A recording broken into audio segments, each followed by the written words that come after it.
WBZ FM and HD1. It's not just the games. It's Toucher and Hardy, Zolak and Bertrand, Felger and Maz, Joe Murray. For Boston sports fans, it's 98.5, the Sports Hub. Paisley Media Group Station. Essential Sports Hub headline, presented by Celsius Energy Drinks. Closer Aroldis Chapman finally proved he was human yesterday in Sacramento as the Athletics avoided a 3-game sweep with a 5-4 win over the Red Sox. After a run of 50 straight batters without allowing a hit, Chapman allowed 2 in the bottom of the 9th yesterday, and that includes a game-winning RBI single from Lawrence Butler. Sox win 2 out of 3 in Sacramento. They split their 6-game road trip. They play the Yankees at Fenway Park tomorrow night. They're currently tied with them for first place in the American League wildcard race. As for the Patriots, they visit the Miami Dolphins this Sunday. Stefon Diggs is looking forward to it. Going in there with the right mindset is going to be key and trying to play fast. So for me, I'm obviously excited to get back out there. This is only going to be my second game. So obviously I'm excited. I just want to get back to work right now. The team was once again without Christian Gonzalez at practice yesterday, along with Harold Landry, Morgan Moses, and Keon White. Defensive coordinator Terrell Williams also absent. Mike Vrabel told the media Williams is going to be away from the team for a few days, and this is unrelated to the medical issue he had this past spring. Week 2 of the NFL season begins tonight. Green Bay visits or hosts the Washington Commanders. San Francisco 49ers head coach Kyle Shanahan said yesterday that thanks to a toe injury, quarterback Brock Purdy is now unlikely to play this Sunday, and that leaves Mac Jones to start in his place. And Dallas yesterday brought in former overall #1 draft pick Jadeveon Clowney for a workout, but no deal was signed. Sports Hub headlines are brought to you by Catches Law. At Catches, they specialize in helping those who have been injured not only from a one-time incident, but from a lifetime of hard work and labor. Does this sound like you? Visit CatchesLaw.com. I'm John Wallach on Boston's Home for Sports, 98.5 The Sports Hub. Your next update at 6:30. No matter where you go, you're always connected to Boston sports with the 98.5 The Sports Hub app. Download it wherever you get your apps today. Ladies and gentlemen, I need all of you to stop what you're doing and listen. Toucher. They love the show. In fact, they said, Fred, you're the best. And Hardy. Who's Taylor the originator? On 98.5. Hello. Hey there. Aloha. Bonjour. How are we doing? What? I'm an animal. Can we use this for the radio? No, Nick, with your drinking at noon on Monday. Well, I tell her the truth, I miss booty. That problem is too large for the starch. You know how I feel about clowns on morning shows? And I'm just saying, hello.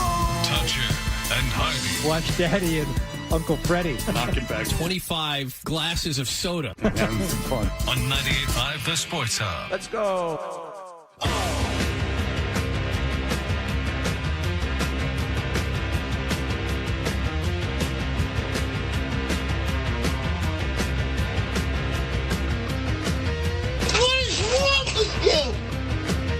Shot her neighbor in the face with a flare gun.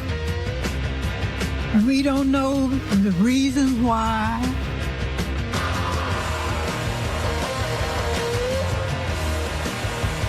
I don't know what that last one was.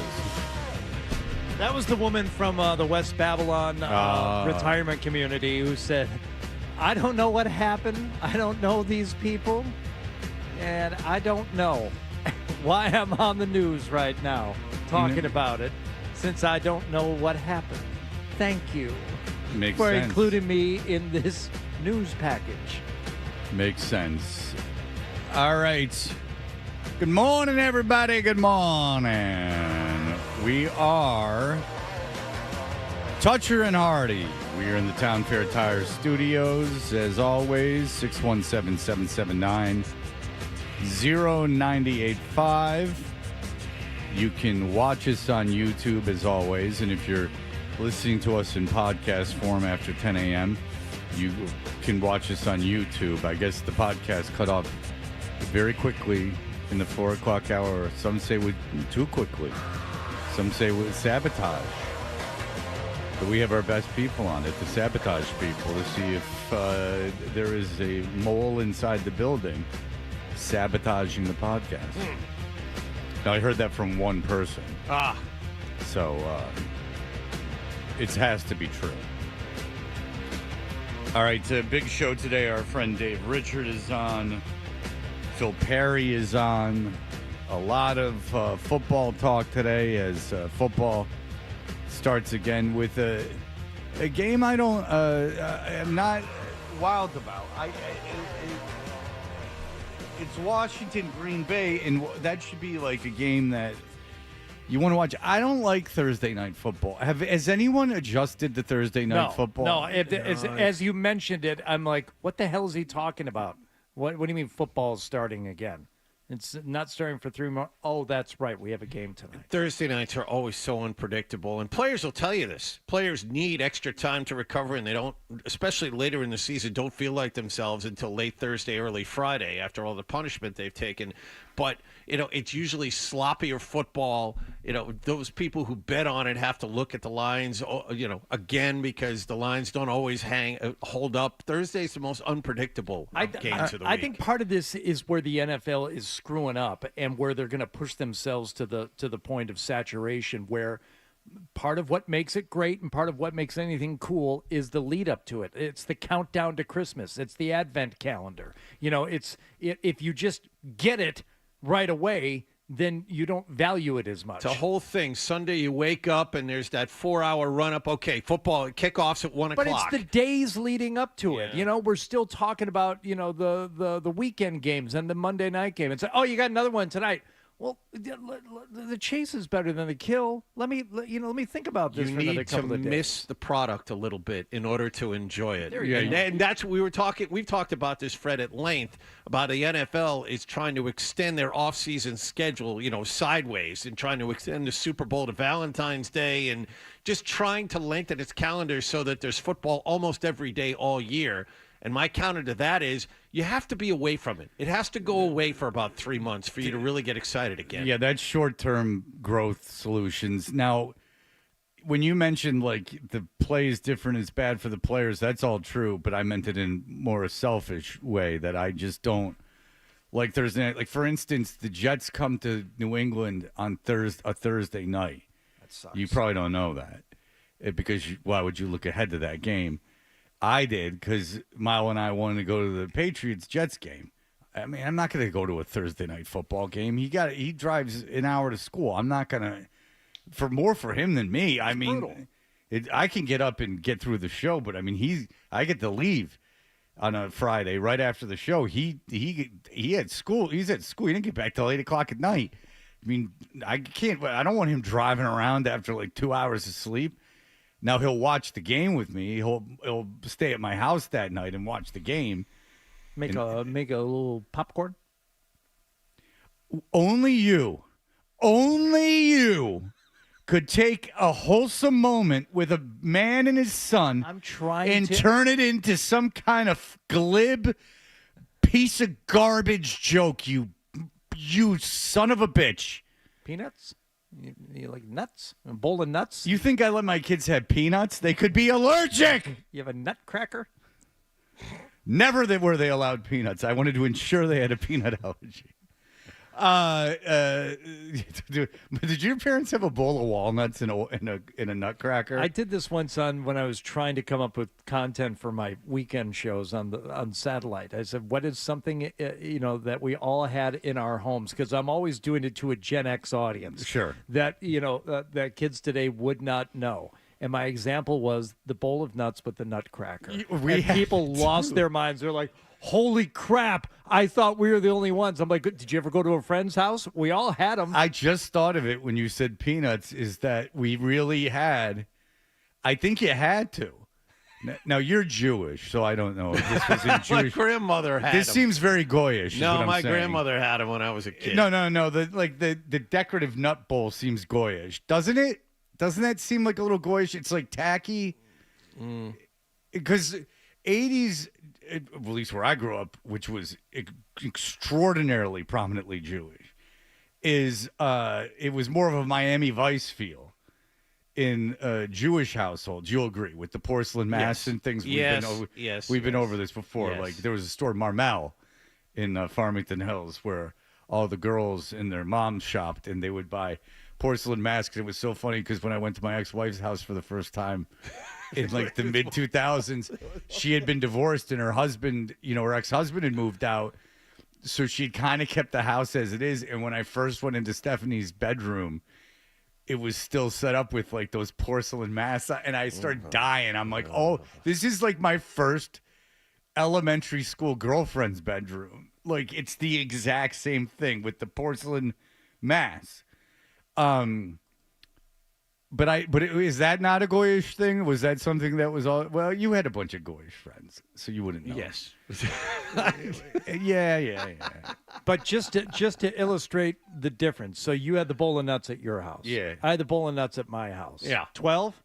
My grandmother had it at her house. Okay, Yes, and I nutcrackers. bet Beaton has no Yes. idea what we're talking about. No, probably not. So there you go. Yeah. There's Walnuts the and difference. I not only that, my grandmother had a nutcracker in the house. Well, we just said that. You have to have But a not nutcracker. only Was it bowl the of silver nuts. one that you squeezed, or Yes. was it like, yeah, No, that's we the had one the that we silver had. one that We had squeezed. that one. No, I actually had the one from. She actually had the one from the Nutcracker with the soldier where you closed its teeth on the nut and cracked And she it that used way. it? Yeah, Oh, wow. yeah. I thought those were only to be decorative. Most people. As a matter of fact, every other person who has it, it's decorative. My grandmother used it. Now, no one ever ate the walnuts, which I'm sure in everyone's house, no one ate the walnuts. Nutcracker. But there was a point like every 5 years where my father would become so desperate for food that you would come home and there would be in his bedroom, he had taken the walnuts and they'd be scattered throughout the floor. He would just toss the walnuts willy-nilly everywhere and then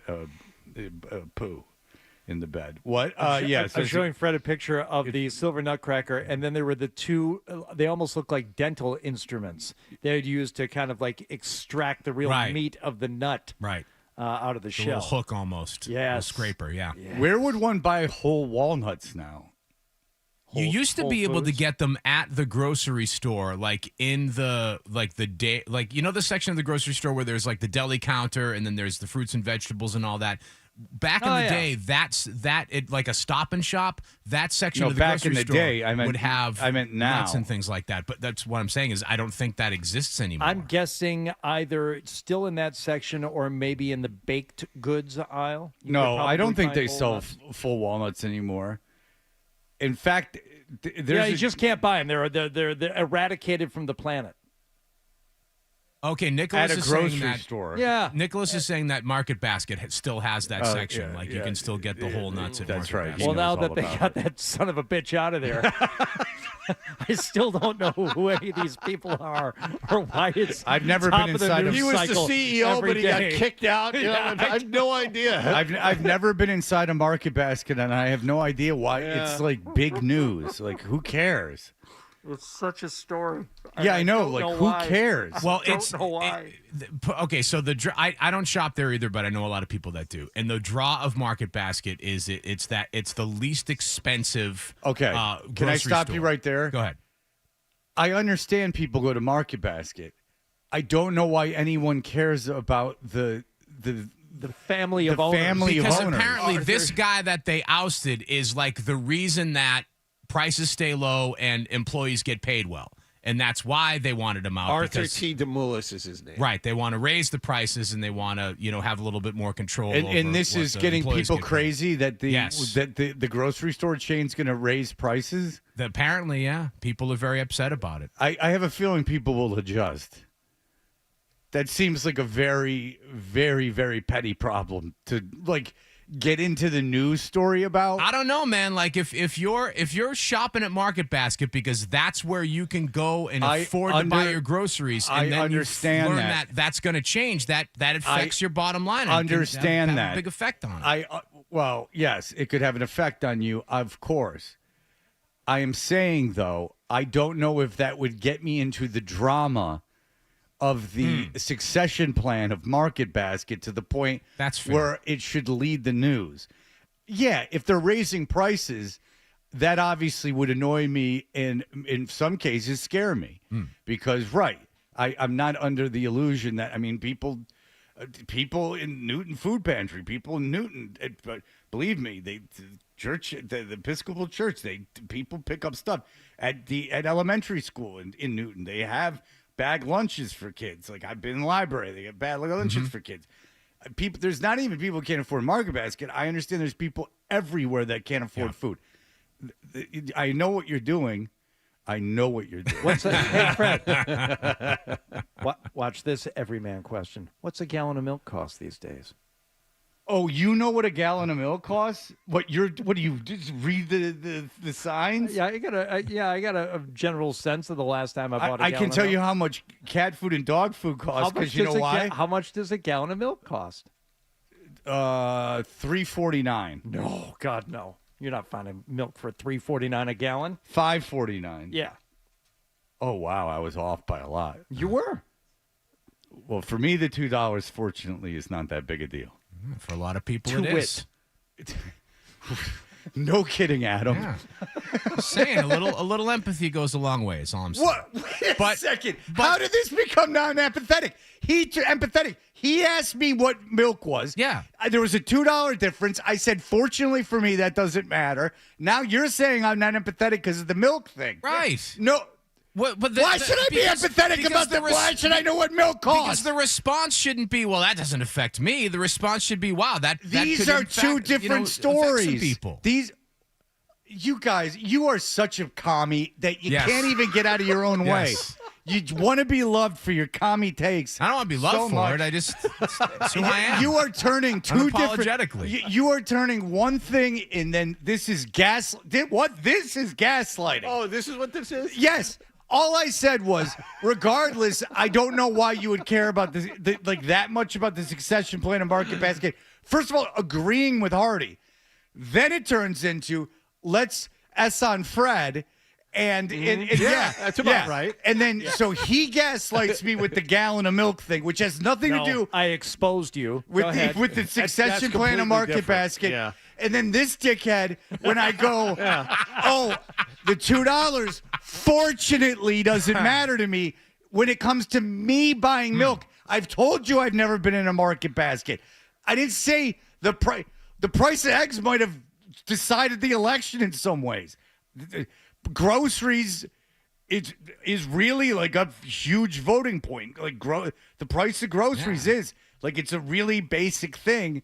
I mean, they went crazy in the presidential debates about the price of groceries. It was specifically eggs. At some point, eggs and gas became like the two biggest. Well, I could tell you how much gas costs. That because it's on a big sign. But I could tell you how much gas costs, and because sometimes with John and I talked about this off the air this week. Remember we talked about how much it costs to go to the grocery store? Yes. Now Yes, I'm aware how much it costs to go I know to. exactly how much John and I had a conversation off the air about how insane because Yeah. I'm divorced, so I go shop for my own groceries, and like I went into the store the other day and bought like essentials and soda, and it was $108. Yeah. It's shopping for a family So, of four like I do. I'm aware of how expensive groceries are. Yeah. I just went through the whole exercise of the Newton Food Pantry. This is Newton, an upscale neighborhood. And also that when I worked at the library at the elementary school, I won't say the elementary schools, but there was a group of children that would come in right after school, and they would have bag snacks along with bag lunches for them to pick up because they had to hang around at school a ton because the buses didn't leave until after a long time. And then that was their meal. That was their post-school meal because they couldn't get one at home. All these things have been said. They were unnecessary to be said. All I was saying, which was Hardy's point in the first place, was the succession plan of Market Basket. I'm not positive why is that of interest to anyone. The prices at Market Basket, I understand. Even the salaries of Market Basket, I guess if there's 1 million of Market Baskets and a ton of people that work there, believe me, I was accused of being a what do you call it there, a scab at Kroger when I was in college or the summer before I went into college because me and my friend worked at Kroger for 2 weeks, but we had come right after the union strike. I was going to say I didn't know the Kroger. I knew the Blimpie and I knew the discount card shop. Yeah, the I didn't know Kroger was a very, very, very short stint. That was when you just took the people's word for it when you returned cans. So I would be handing my friends like $80 and like a trash bag full of like empty cans. Yeah. And then they found me and my friend like screwing around with the carts and like laying on a hill in the parking lot, and then they were like, you don't belong here anymore. But when our first day at work was like 2 days after the strike ended. So when we came into work and people like had never seen us before, they're like, "When did you start?" And we're like, This is customers saying this or coworkers? No, coworkers. Okay. And we were like, "Why?" Like today, and they're like, "This is your first day," and we're like, "Yeah." They're like, "All right," because they were getting ready to give us the business. Right. And they thought we were scabberoos. I think what was most surprising to me is to find out that there is this like whole society of market basket devotees. Oh yeah, you know that, and they must be there, otherwise the news wouldn't be leading. Oh, with it as absolutely. much as Oh, they yeah. have. Like I had no idea. Well, that's It a was weird such thing to be a devotee of, and I don't think they're going away. Yeah, there was just I read an article in the Globe about a guy that it was like his comfort in life was the market basket in the Italian sub. He loves market basket. You know what I find my wife and daughter specifically getting all giddy about is a trip to Trader Joe's. Oh yeah, my daughter Trader is Joe's. a huge. I hate Trader Joe's. So what is it with that? I've don't been in hate one it. once in my life. I hate the supermarket. Period. Any of them. I can't. Well, with the stand- I professional can't stand shoppers, going. it's gotten to be anarchy. They're very pushy. But they're all laid out differently. Everybody keeps their stuff in different places, and I hate it. Sucks. Got to go to the same one. Okay, I got the Globe up right now. Most read on BostonGlobe.com. I'll give you the top 3. Number 3. Josh Kraft has the most unlikable campaign for mayor in Boston history. Why is he still in the race?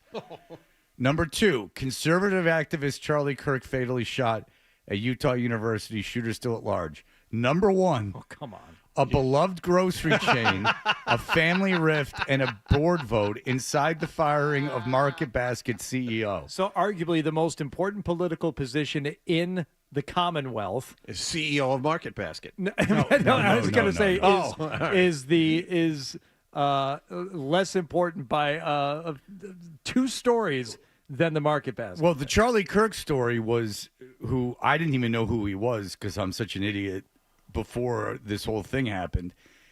That broke into that was that was called a political assassination. The president of the United States announced that he had died, and that's number 2 in Boston under the Market Basket story. It's always been that this is way. an odd obsession with Market Basket. Always been this way. Any Ever way since you 12 and I were gaslight me, kids. any way you do it, the point remains. It is a very odd thing to be upset about. If you go there, you don't go to Stop and Shop. You don't go to. Yeah, but a Stop and Shop I I go to Stop and Shop, and if Stop do and I. Shop had some problem at the top, what do I care? No, it's always been this way. Yeah, for decades. Like if I worked Since there, 12 and I would. were kids. It's always been. For this way. instance, if Beasley Media was sold to Connoisseur Media, which is what someone down the hall was speculating, they don't know anything, but they were saying that. Would it be the number 1 story on the news? Why would anyone? That I'd care, but I don't know why anyone else would care. Yeah. Unless they got rid of everyone, and then it would be a story. But then it wouldn't be the story for a long time. It would be a story for 2 days on the news, and then no one would care anymore. All right, we'll be back in just a moment.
describes himself in 7 words. A guy in tights and a cape. And Hardy with blunt honesty. I am not known as Mr. Fun. Toucher and Hardy continues on the Sports Hub.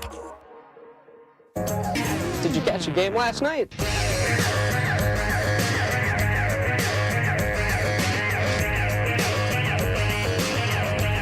Hey, we are Toucher and Hardy. What happened last night is brought to you by Leonard Hair Transplant Associates, where your hair doesn't have to be a game of what happened, so change your lettuce and change your life. With Dr. Matthew Lepresti at 1-800-GET-HAIR. What's going down in the streets there, Hardy? Well, in the streets of Sacramento, the Red Sox visiting the A's, wrapping up their 3-game set with a matinee yesterday afternoon. Peyton Tolley on the bump for the Red Sox. 2-0 pitch in the air to left field. Duran broke in, now goes back. He's still going as far as he can go. He jumps, and did he catch the baseball? He did not. Chris, that glove right along with the baseball are on the other side of the left field wall. Whoops. 1-0 A's. Jaron Duran is so awkward playing left field. You heard that. He broke in and then back. Well, it's hard to tell where the ball's going, John. It's way up in the air. Yeah, that's a good point. How are you supposed to tell? It's moving like the Dickens, too. It is. Sometimes they curve in the air, even off a bat, Fred. Well, especially in the corners. I mean, they go whoosh. Yeah. You don't know the spin on that. And that wacky left field out there, that minor league park, they've got the drone camera following the ball. It's all kinds of craziness going on there. Was that in left field, you say? Yeah. There's no. I don't believe there's any stands in left field. No, there isn't. No, there's just a fence and then like grass. Yeah, they just out there behind the they just let left that field ride. wall. Yeah, they just. I think there might be a berm. I'm not sure. I think it's a commercial storage unit back there. Yeah. Train tracks. There's a market basket, ironically, right behind left field. The Boston not letting things get away from them right away, and actually at all during this game. It never was like a blowout on either side. They'll pop it up. Right field. First baseman Kurtz going out, and those two collide, and that is a fair ball. Massa is in, and this game is tied. There you go, Eaton with the RBI double. So 1-1. Tolley's still on the mound in the second inning when Kurtz goes inside to left on the run. Duran, he's still going, and Kurtz has homered. It's not supposed to be that easy. It's just not. What? Huh? I don't know. That's the third time I've heard him say that. I don't know why. Big Amish with a home run. Just nickname. Oh, is it really? Yep. Oh. He's from the middle of Pennsylvania. Big kid. They call him Big Amish. Okay. He hit 4 home runs in a game earlier this season. So Tolley would go those 2 innings and I apologize to the Amish people. Yeah. For what John said. So, I too am sorry. I shouldn't have said that. We mean no disrespect to your kind. Trevor Story has a chance to tie things up once again. Swing, and he hooks that one down into the corner. Blade on the run. That's going to catch the bottom of the wall. You don't have a bidet comment? Yeah, I do have a bidet comment, as a matter of fact. Well, let's re-rack it. Yeah. Swing, and he hooks that one down into the corner. Blade on the run. Yeah, that was Paul McCartney's original title for Wings. It was after he had bad diarrhea. The bidet actually took off. I thought it was something where, like, yeah, you need a bidet when you're on the runs. Nah. Swing, and he hooks that one down into the corner. Blade on the run. That's going to catch the bottom of the wall. That's going to bring in a run. Bregman will score. Diving into second. He's safe. Red Sox tie at 2-2. Hell yeah. Yeah. Hell yeah. Everyone's tuckered out. It's an afternoon in Sacramento. Everyone wants to go home. The game would be 4-3 Athletics when Rob Refsnyder doubled to left and scored Cedar Rafaela to tie it at 4. Finally, bottom 9 with the A's. Chance to win this thing. Let's go with the A's broadcast. 1-2 pitch. Line drive to left. Butler ices the game, and the A's down the Red Sox. How could that be? I thought Chapman was on the mound. He hasn't. He sucks. He hasn't allowed a hit in 70 games. He blows. What the hell's going on? Nice. How did those guys even get on base? ERA. Were runners at the corners, John? How did they get there? No. That's extra innings. He was out there with empty bases. Doesn't make any sense. Empty bases. Bottom of the 9th. Oh. Fred's right. Yeah. empty bases. Yep. Yeah, I know it doesn't make sense. 50 straight hitters since he last allowed a hit. 7 weeks. He's since falling he last apart. Allowed a hit. Allowed 2 in the inning last night. I don't like them in the loss. playoffs without him being able to pitch. Right. Well, he's done. Yep. Chalk it up. Yep. I mean, that ERA ballooned to 1.14. So that. The Sox dropped that final game 5-4. 500 on the road trip. They could have, if they would have played better on this road trip. I mean, woulda, coulda, shoulda. They have a real chance of winning that division. But Yankees and Toronto both lost yesterday. You see what happened to the Yankees yesterday? Yeah, I did. I've been keeping an eye on that. The bullpen imploded again. Leiter went back out there. Didn't do well. Why again. did they pitch Leiter again last night? Yeah, they were down. I think it was 3-0 heading to the 7th, I want to say. Leiter faced 3 hitters. 2 got on, and they took him out. I don't know why you would pitch him the day after he had the yips. Like, that's on Boone. Right back on the horse, Fred. That's all it was. No, well, it has been proven not to be what you did. And I said yesterday, I would wait a little while to pitch that. I said it yesterday. I'd wait a little while to pitch that kid again, and I'd pitch him in a situation where there was no pressure. It's even worse. 7th inning down 2-0. Yeah, I didn't think it was 3-0. Like if they put him in that game, because that got out of hand in 1 inning. In the 8th, they scored 5 in the 8th, but Detroit blew them out again. So the Yankees played Detroit one more time tonight at the stadium. And by the way, Detroit is blowing the Yankees out in their own ballpark back-to-back nights. Detroit plays at the Yankees again tonight, and then the Yankees come here tomorrow night.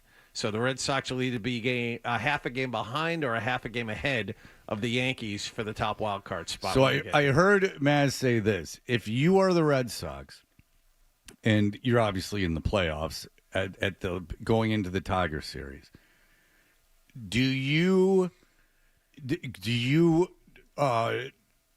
rest your rotation, or do you go for home field?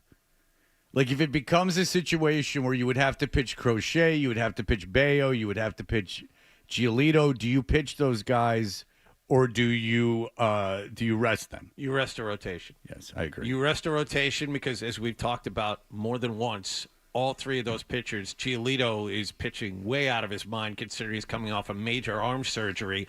And Bayo and Crochet's already broken through, and Bayo is closing in on a career high for innings pitched. You want to save all the bullets you can for the postseason, regardless of where it is. So Crochet, this is found money anyway. You shouldn't be here. So Crochet pitches on Saturday. Sunday. Nope. He pitches on Saturday. Oh, it was Sunday yesterday. Oh, he pitches this Sunday and then Yes. following Saturday. Okay, Yes. I apologize. So that means he would pitch the first game of the Tiger series, if I'm not mistaken. So 1, 2, 3, 4, 5. He would pitch the Friday first game of the Tiger series. You could pitch him in that game. Because then, is the wild card game the day after the season, or do you get a day off? You get a day off. Then you'd be pitching on 4 days rest, though. Ooh. They've been, and you see he's pitching every 6th day right now. Okay, so you would not. Okay, so then he would pitch Saturday. All right, so you would not pitch him. No, you rest. You would rest them. You rest all 3 of those guys. Because I don't think the Tigers are pitching anyone either. No, so you that rest. would be maybe I get in that. Maybe I slip in there through the back door. No, if you're the Red Sox, I ain't paying a lot of money. You make sure all your guys are rested, like a thief in the night. Because the day of the Lord cometh as a thief in the night. Mm-hmm. Let's get into some of the things happening with the Patriots right now. We're going to talk more about Josh McDaniels in Miami a little bit later, but players speaking yesterday, Stefon Diggs asked what he needs to do in order to be more effective as they get ready for their visit to Miami on Sunday. Obviously, they got some good ball players over there. They got a great defense that flies around. So kind of looking forward to the challenge as always. But we just got to hone in on the details. It's more about us rather than everybody else. Just as far as we got to do everything in our power. The details, route depth, getting open, catch the ball, the same that we get paid to do. So that's more of the focus. Who's that? Diggs. What defense does Miami have that's so great? They're flying around. Didn't you hear them? Yeah. Have you taken a look at their secondary? No, they're not flying anywhere. No, they're pretty much grounded. Yeah, they're not good. Drake May's still a work in progress. Is he open to suggestions? And I think he could take it. I feel like he's a tough guy too as well. He's not a softie or nothing. I would never say that. So as far as like just being there for him and having that open dialogue, if you see something, let me know, that open line of communication. And being a receiver, I imagine it's a lot easier being quarterback. Diggs seems like a decent teammate. I just wish he were a little bit better, or a little bit more like himself a few years ago. But you wish he was younger? Yeah. You wish he never got older? You wish that he wasn't on numerous teams and he was still someone that someone wanted? Yeah. Yeah, it's a shame. Wouldn't that be better? I wish Jerry Rice never got old, and then this. Oh my God! Right? And then the Patriots could sign him, and it would be like 1985 all over again. All Benjamin Button team, go! Yeah, exactly. You bring in Don Meredith, you get the whole thing going on. Hell yeah! Yeah, you just get every great receiver. I mean, Randy Moss could probably still run. He's had some time off. He hasn't been hit in a while. My point is, he sounds like a better teammate than Randy Moss ever was. Well, I think Diggs became a better teammate probably, too, if he indeed is. I don't know, when he's not good anymore. That tends to happen. Yeah. Guys become a little more, a little friendlier. Yeah, maybe it's a little humbling when you have to take the Patriot contract. And, then you're sitting here, and then you see what happens week one, and you go, oh. I'm not very good anymore. There was a conversation between Mike Vrabel and Stefon Diggs. It's like that scene in Moneyball when Brad Pitt comes down to talk to David Justice in the batting cage. He's the veteran who's a smart ass, and it's like, no, other people have given up on you. I'm trying to squeeze the last bit of talent you have. You're paying me $8 million a year. No, I'm not. Exactly. The Yankees are paying half of that. That's how much they think of you. They're paying you $4 million to play against you. I have a feeling that similar conversation happened between Mike Vrabel and Stefon Diggs. Well, also, I don't think Stefon Diggs is insane like Tyreek Hill. So I think there's that. And probably also he has a life. Like when you're a kid in the NFL. Like you don't like now. The NFL is like nice for him, and it seems like he tries, and he came back from that knee injury really well. But like that obsessiveness and like that need to be like the alpha, like at all times, maybe goes away a little bit as you get older and like your life grows, and you're not insane. I heard Stephen A. Smith saying he wondered, or a caller said, and Stephen A. Smith didn't refute it. Like he was just entertaining the idea. You know how Antonio Brown, a lot of people say CTE is responsible, that Burfict hit in the playoffs is responsible for him.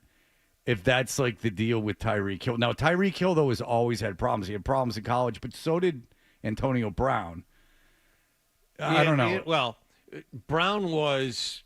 Brown went to Central Michigan, right, so let's be honest. Right. He was not well behaved. Brown acted up when he was younger, but it kind of that perfect hit put him in another gear. Tyreek Hill, you remember he was charged, I think, with hitting his kid when he was in Kansas City. I mean, this is kind of a different level. This is much different than Antonio Brown. I agree.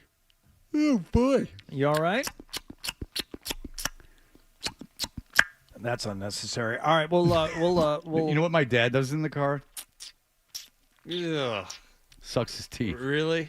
It's a great habit. Ugh. It's probably the best habit for those in the back.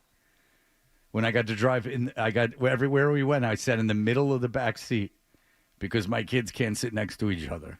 Even though they're teenagers, they can't sit next to each other. So even to Soaky Mountain, I had to sit for an hour in between the two of them. Both ways.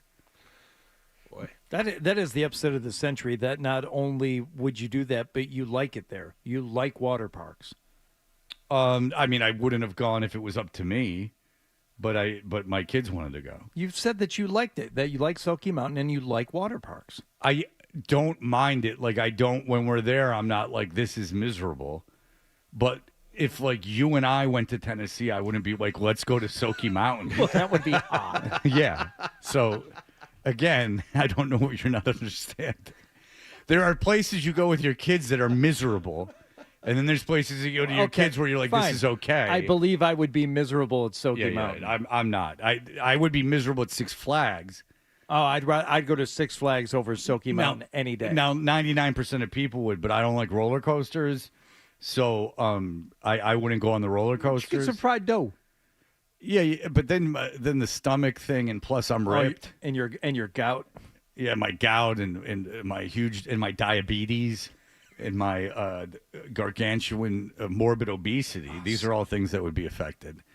All right, we'll be back in just a moment. Here are the headlines. Sports Hub headlines, presented by Celsius Energy Drinks. Red Sox ended their road trip with a 5-4 loss in Sacramento to the Athletics. Aroldis Chapman gave up his first hit in 7 weeks. He took the loss in this game. Yankees got blown out by Detroit again, so the Sox are still tied with New York atop the wild card standings. A 3-game series between the two teams comes up tomorrow night at Fenway Park. Patriots missing Christian Gonzalez, Harold Landry, Morgan Moses, and Keon White at practice yesterday. They'll visit Miami on Sunday. Defensive coordinator Terrell Williams is also away from the team for a few days due to a health issue. Week 2 of the NFL season begins tonight in Green Bay as the Washington Commanders visit the Packers. And reports out of Canada indicate that entering the final year of his contract, Minnesota Wild star Kirill Kaprizov turned down an NHL record 8-year, $128 million contract extension recently. Sports Hub headlines are brought to you by Dr. Matthew Lopresti, Leonard Hair Transplant Associates, the hair doctor of Hardy, Wes Welker, and Christian Fourier. Call 1-800-GET-HAIR for your free consultation. I'm John Wallach at Boston's Home for Sports, 98.5 The Sports Hub. Your next update at 7 o'clock. You're listening to Toucher and Hardy on the Sports Hub.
This is the show for you. Toucher and Hardy, the Sports Hub. Oh, I texted Esoteric yesterday, but he never got back to me. I do not like that. He's mad at you.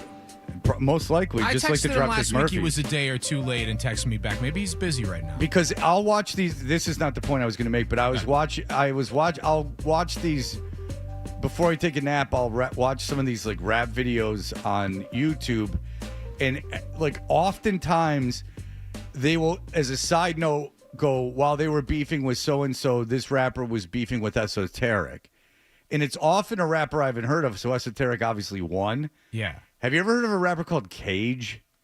He was like a horrorcore rapper, they called it. Ringing a vague bell. Well, Eminem kind of like, you could make an argument, like bit his style like a little bit, like in the beginning. So Is he a anyway, white guy? Yeah. And so, and so I guess he was feuding with Esoteric, but whatever. Have you ever heard the sample that is used in Electric Relaxation by Tribe Called Quest?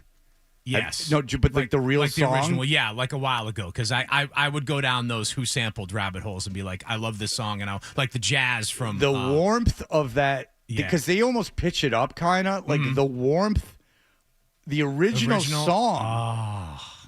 Like, because usually with those jazz songs, I'm like, that's kind of cool. But like the Tom Scott sax stuff like is corny because it's like the saxophone. Right. This I heard and I was like, the tonality of the keyboard, and you have it right. It's warmth. It's like incredible, kind of, like warm. Like I don't know how they got that tone. It's not an acoustic instrument.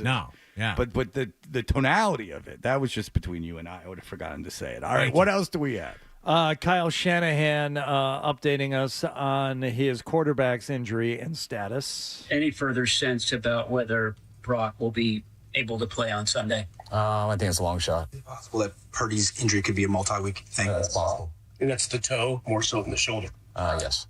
Did someone step on his foot in the pocket? What? You know how What happened to the toe? Did someone step on his foot in the pocket? Do you know how the toe injury happened? Yeah, I think it happened. When? I think when Love tackled him by the sideline. I believe it happened. Who? Were you aware? Was playing through that in the game, or is it just something you found out later? No, I was aware. Yeah. I was aware. Oh, so you let him get further injured? Yeah, I was aware. You piece of garbage. You know what that means on Yeah, Sunday. I do. You know what it means, Mackie Jones, baby. And guess what? He's playing the Saints. So don't look. But Kittle's out. So I don't know. Out, yeah. Who else do they have? McCaffrey, who's banged up like he always is. Well, McCaffrey, who got 31 touches on Sunday. Well, and if they have to keep going to him, they were. Yeah. I heard somebody saying like, if he's like approaching like through the first month of the season, like 120 touches after the first 4 games, like. A, it'd be remarkable if he makes it through 4 games if they're using him that much, and B, he can be all used up. Well, he was questionable going into that game because I even busted Dave Richards, who's going to be on the show today's balls about it. I actually texted him, and I'm like, is McCaffrey out? But Ricky Pearsall and McCaffrey, yeah. Those are the 2 guys. Juwan Jennings, who is injured but playing hurt. He's supposedly their number 1 guy, but Pearsall is the next best guy. But Pearsall is supposed to be like an up and comer. Yeah, that's right. He was the guy who was shot. Pearsall was shot before his rookie year. That's right.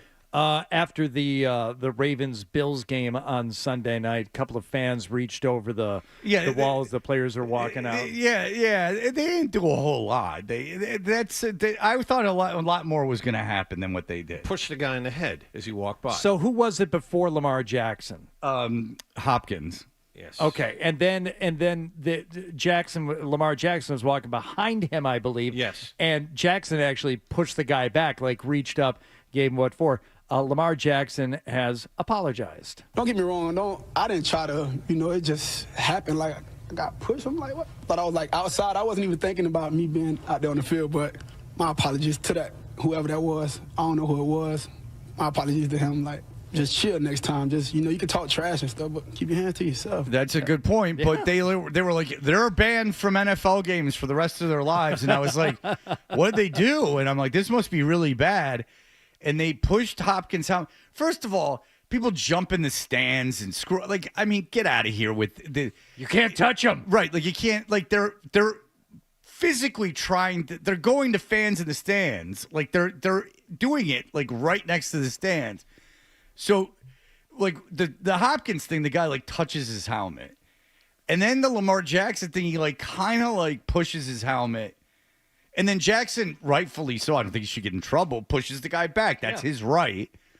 But I thought he was like hit him or like grabbed him and shook him. Like it's like he just like hit his helmet. Like, all right. Like I could now look, Jackson has every right to push the guy back. And should those guys get kicked out of the game? I guess if it's going to cause like a problem. But they're going to be banned from the NFL for the rest of their lives. Weird. I mean, I thought you see worse crap than that World Series nonsense with Mookie Betts was 1,000 times more disruptive. Yeah. If guys go to next to the end zone where the fans are and they get touched by the fans, but again, you have every right to push back. But that's sexy and consensual. Yeah, you know what I'm saying. Consent. It's consent, especially when you're wearing those tight pants. No, but seriously, like I weren't you shocked how little that was? I was surprised at how little it was, but I understand where the NFL is coming from. It's one of those no tolerance things because if, in their mind, they let that go, then something else worse happens. You know what I think it was? In their mind, if they let that go, someone's going to do worse than Jackson did. And someone's going to hit a guy in the face. Yeah. And then you're going to have a problem. I think it's more don't incite the players. And again, they're the ones wearing padding. Truly believe Jackson has every right to push the guy as hard as he wants. I'm sure Jackson feels the same way. You think he said, I want to hold a press conference to apologize? No. The team went to him and said, you won't do this. He has every right. If someone screws with, first of all, someone yells at you, you have every right to yell back at him. If someone hits you in the helmet, push him back. But I was a little surprised how little those people did. You know, I thought it was going to be like a whole thing, like grabbing his face mask or like, like poking him in the eyes or like, you know what I'm saying? Like doing like acting the fool. Like it was just some overzealous fan. Like I don't know. I didn't think it was that big a deal. All right. When we come back, there is a big deal. There's a show coming to Mansfield that is, Adam mentioned it and it's a really odd billing in that, we'll explain, but this is a contest for Hardy because I'm out because I can't tell you anything about it. But Hardy should be able to know because he's doing a cruise featuring these kinds of artists. Yes and no. I played him a lot back on the Turbo days. Yeah, he talks a lot about this cruise. He can't wait for it. Yeah, I know. I am. He's you know excited. What? You'll see how excited I am when it's bitter cold here at the end of January, and I'm jealous. I'm off to float on the boat. That's going to be awesome for you. All right, you're off on that 3-day cruise, baby. All right, we'll be back in just a moment. I think it's 4. Oh, no. You're listening.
energy drinks. Red Sox finished up their 6-game road trip at 500 after losing in Sacramento yesterday 5-4. Aroldis Chapman's streak of not allowing a hit ended at 50 batters in this one. He allowed 2 hits and a game-winning run in the bottom of the ninth inning to both take the loss and raise his ERA to 1.14. As for Alex Cora, he was already on to his next game. Turn the page, yeah. I mean, it's part of it, and at one point he was going to give it up, and it just happened that it was today. They'll be back home to play the Yankees tomorrow night. The Yankees lost again to Detroit yesterday. They're still tied with the Red Sox for first place in the wild card race, but they will play tonight at home against Detroit.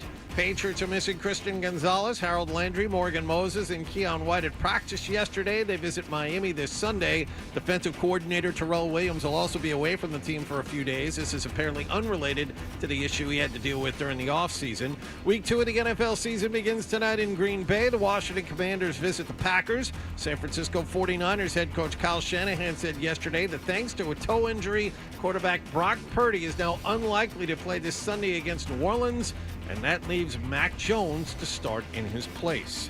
Sports Hub headlines are powered by the commuter rail. Now through October 4th, ride free after 9 p.m. on Friday and Saturday nights. So if you're looking for something to do, visit massbytrain.com/things to do and get tickets with the M-Ticket app. I'm John Wallach on Boston's Home for Sports, 98.5 The Sports Hub. Your next update at 7:30. You actually coaching the game, or it's just that is. I feel so strongly about that. I can't even tell you. Boston Talk Sports here. What do we got? The Sports. And now back to Toucher and Hardy on the Sports Hub. No, I've never been to a concert there. I parked there for the Deutsche Bank because I'm cool. Mm-hmm. But so there is a concert coming here. By the way, with the I saw a handful of. I've seen plenty of shows there, I guess. But Soundgarden, Stone Temple Pilots. I think the last time I saw them, either band maybe, and it was certainly the last time I saw them was Scott Weiland. And that night, STP opened with Big Empty. Which, do you remember the song Big Empty, Fred? Sure. Okay. This is not the way you start, a big outdoor show, a big rock show.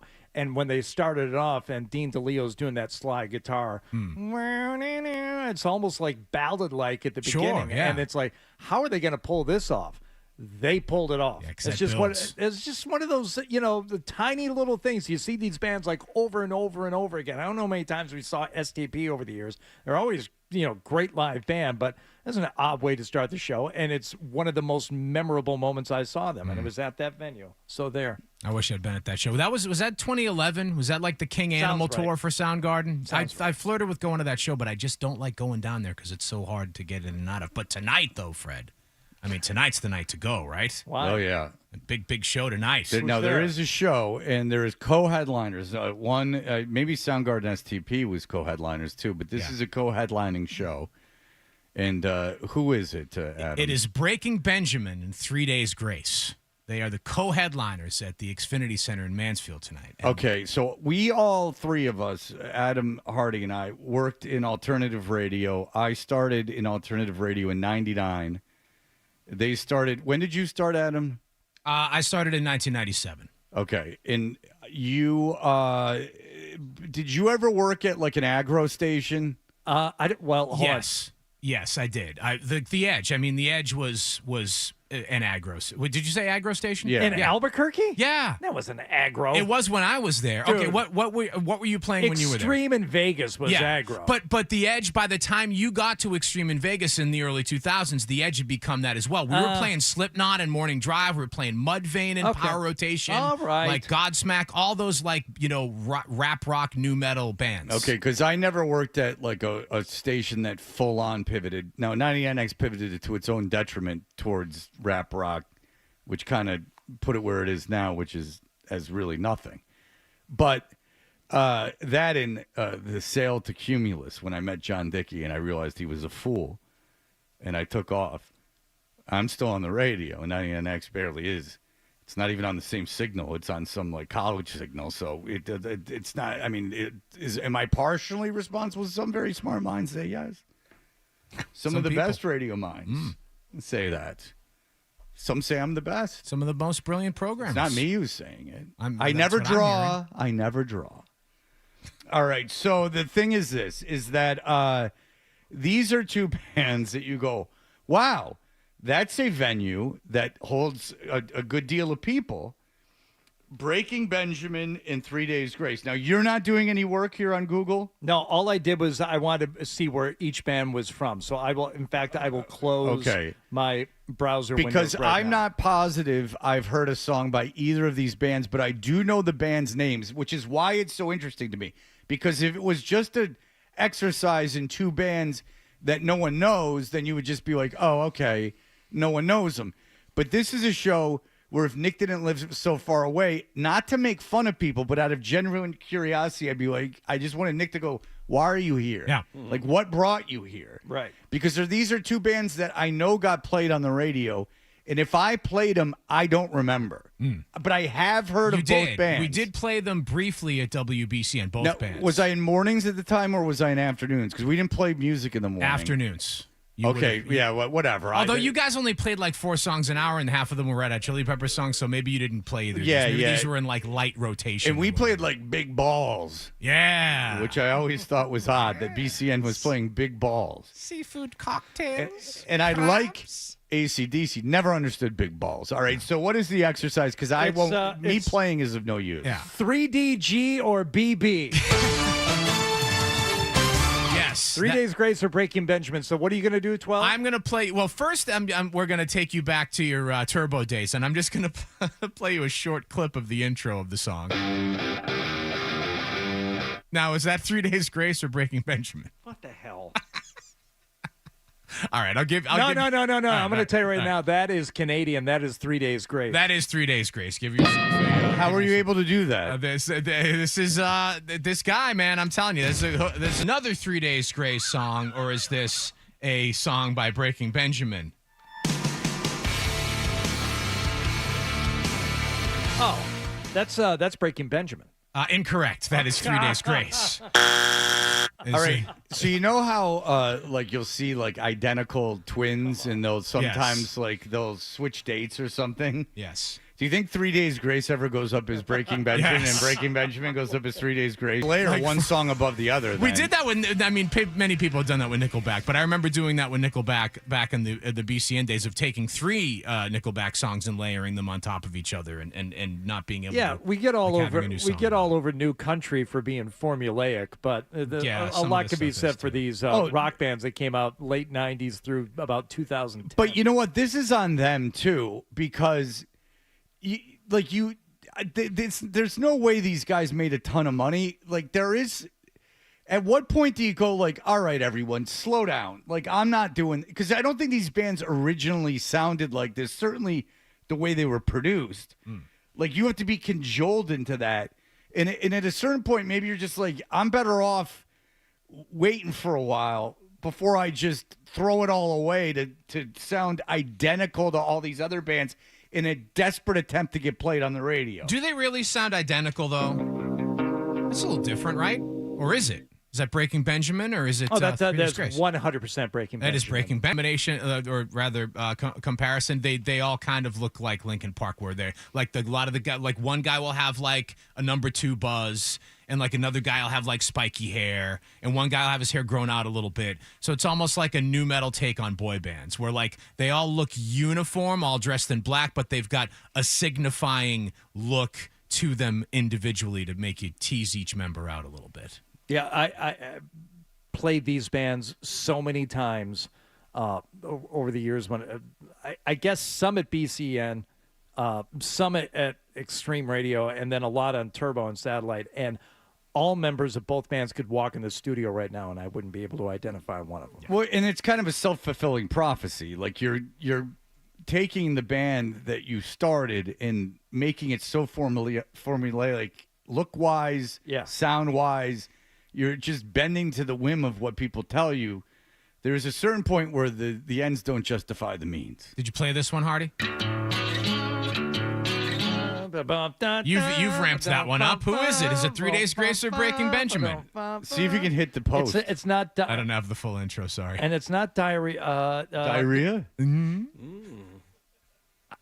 I think that's breaking bench. Yeah. Like that's not even a hook. Thank you. That was my whole take on this kind of era, like early 2000s. Like, what is it? Like, really? Like, what is that? Like, who is that meant to appeal to? Because at least, like, I didn't like rap rock or nu metal, but I got it. Like, I got that it spoke to a certain person. And then this is like, it's a little bit that, but it's also this kind of like post grunge, where it's so far removed from like Nirvana and Nirvana sounding bands that it sounds like something completely different. But you know, my feeling is a hook is a hook is a hook. Sure, yeah. I don't care what it is. A hook is a hook. Yeah. And if you got a a good hook, song is a good song. right? Like a pop song is a pop song. Like a radio song is a radio song. But have a hook.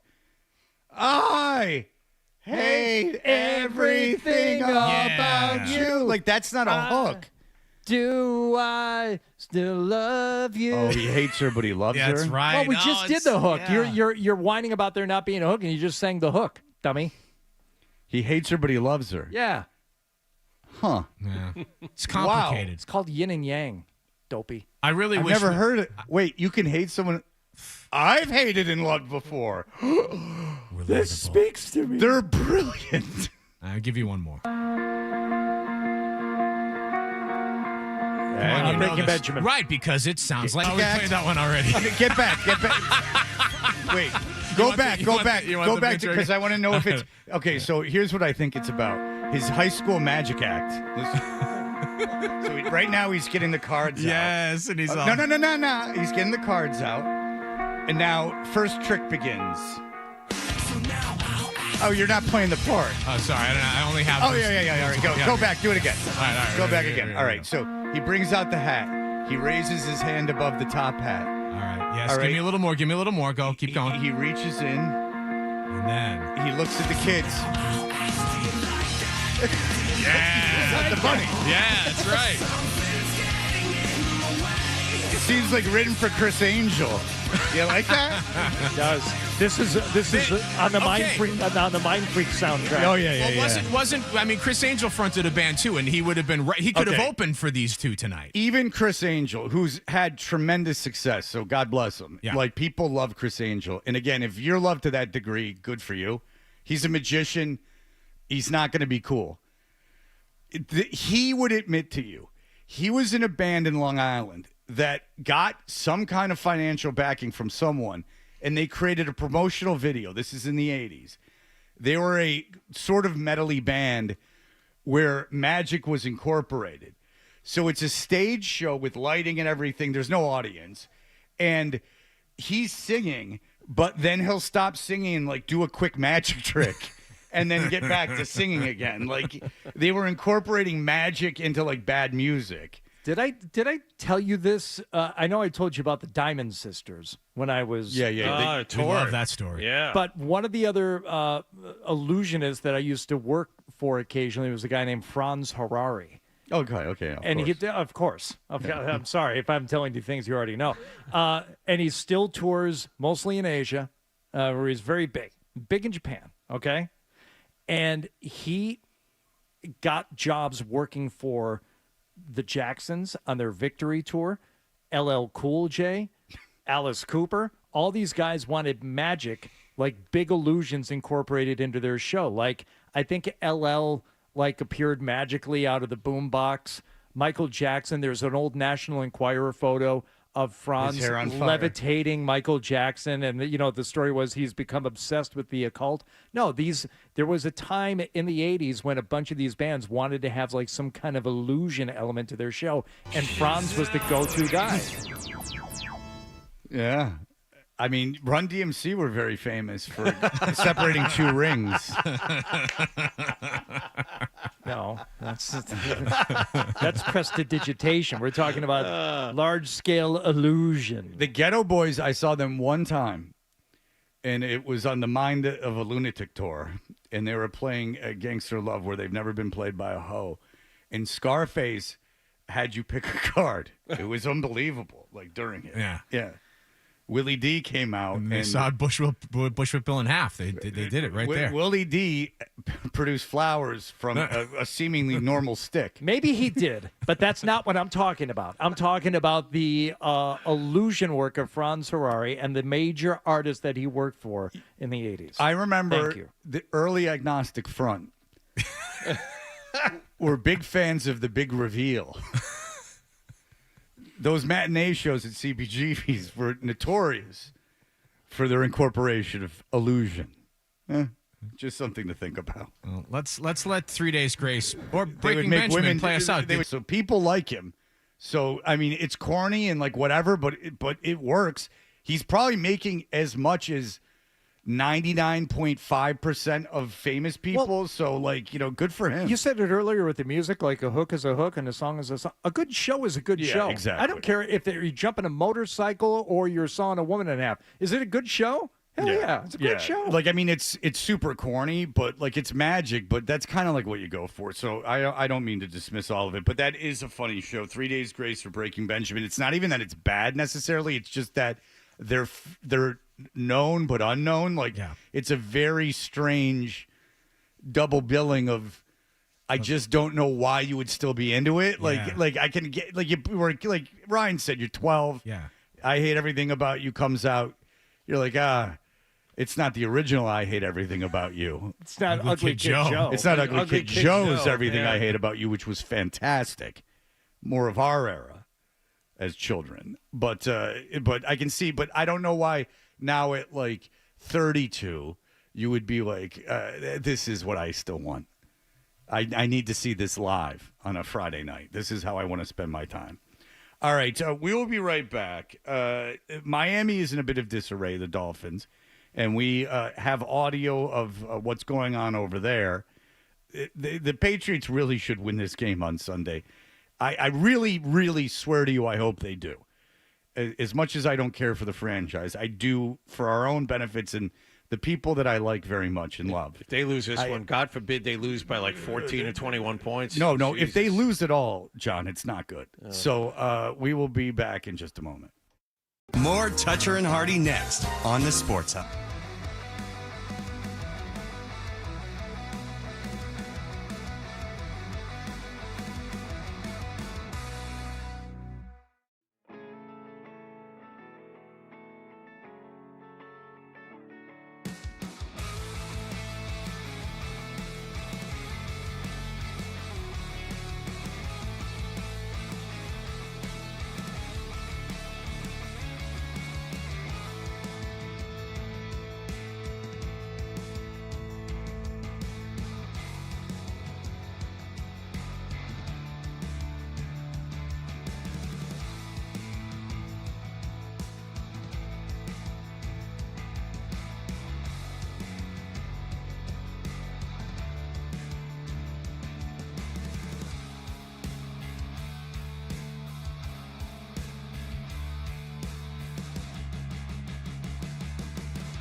takes advantage of bad football, and aren't the Dolphins exactly that right now? But I would just caution you a little bit. This guy has had plenty of success against the Patriots. Mike McDaniel has never had any fear of coaching against the Patriots, ever. Solak and Bertrand, weekday mornings at 10 on the Sports Hub.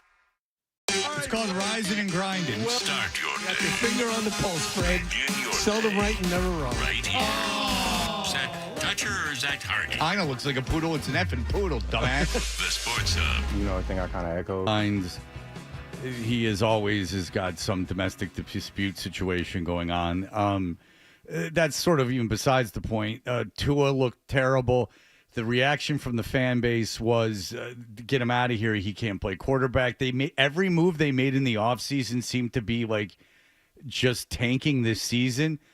And it's really, in my opinion, I would say between New Orleans and Miami for who's going to have the worst record at the end of the season as it stands now. Now it's week 1. I mean, a lot of things can happen, obviously, but those seem like the 2 worst teams in the NFL. But New Orleans played better. Cleveland played better.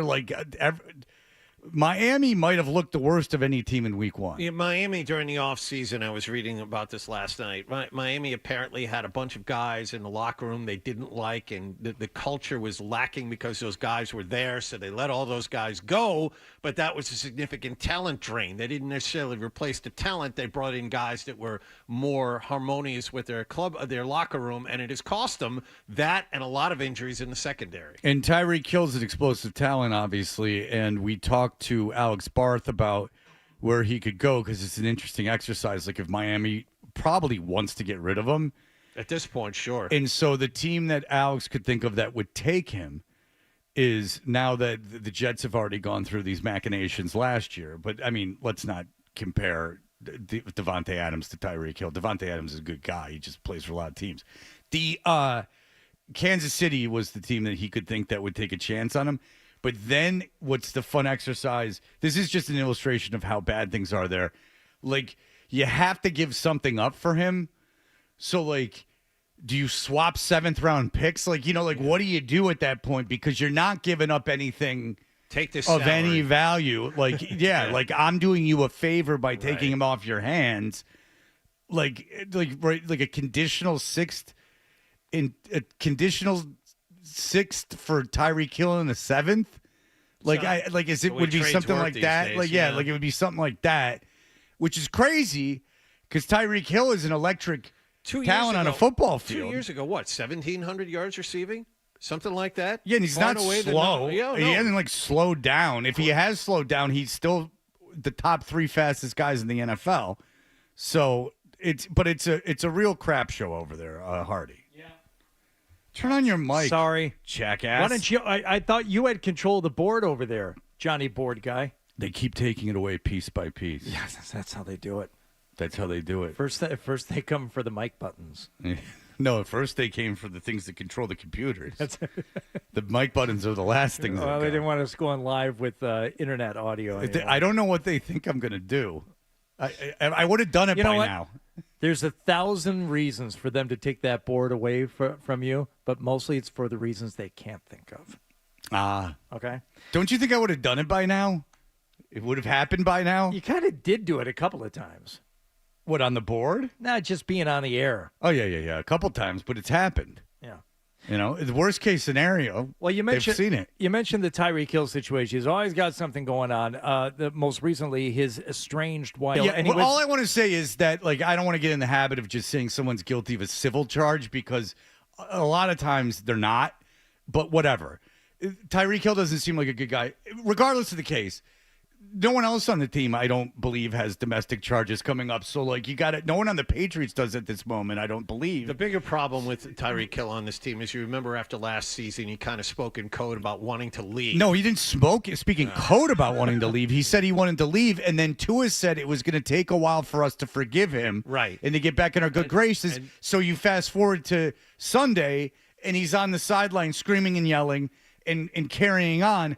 He doesn't want to be in Miami. And don't forget his teammates. Which all he wanted to be was in Miami. Right. That's all he wanted was to be in Miami. And then they don't win, and now he doesn't want to be in Miami at all. So what do you want? You want to go back to Kansas City? That's what you want. So why'd you leave Kansas City? Why?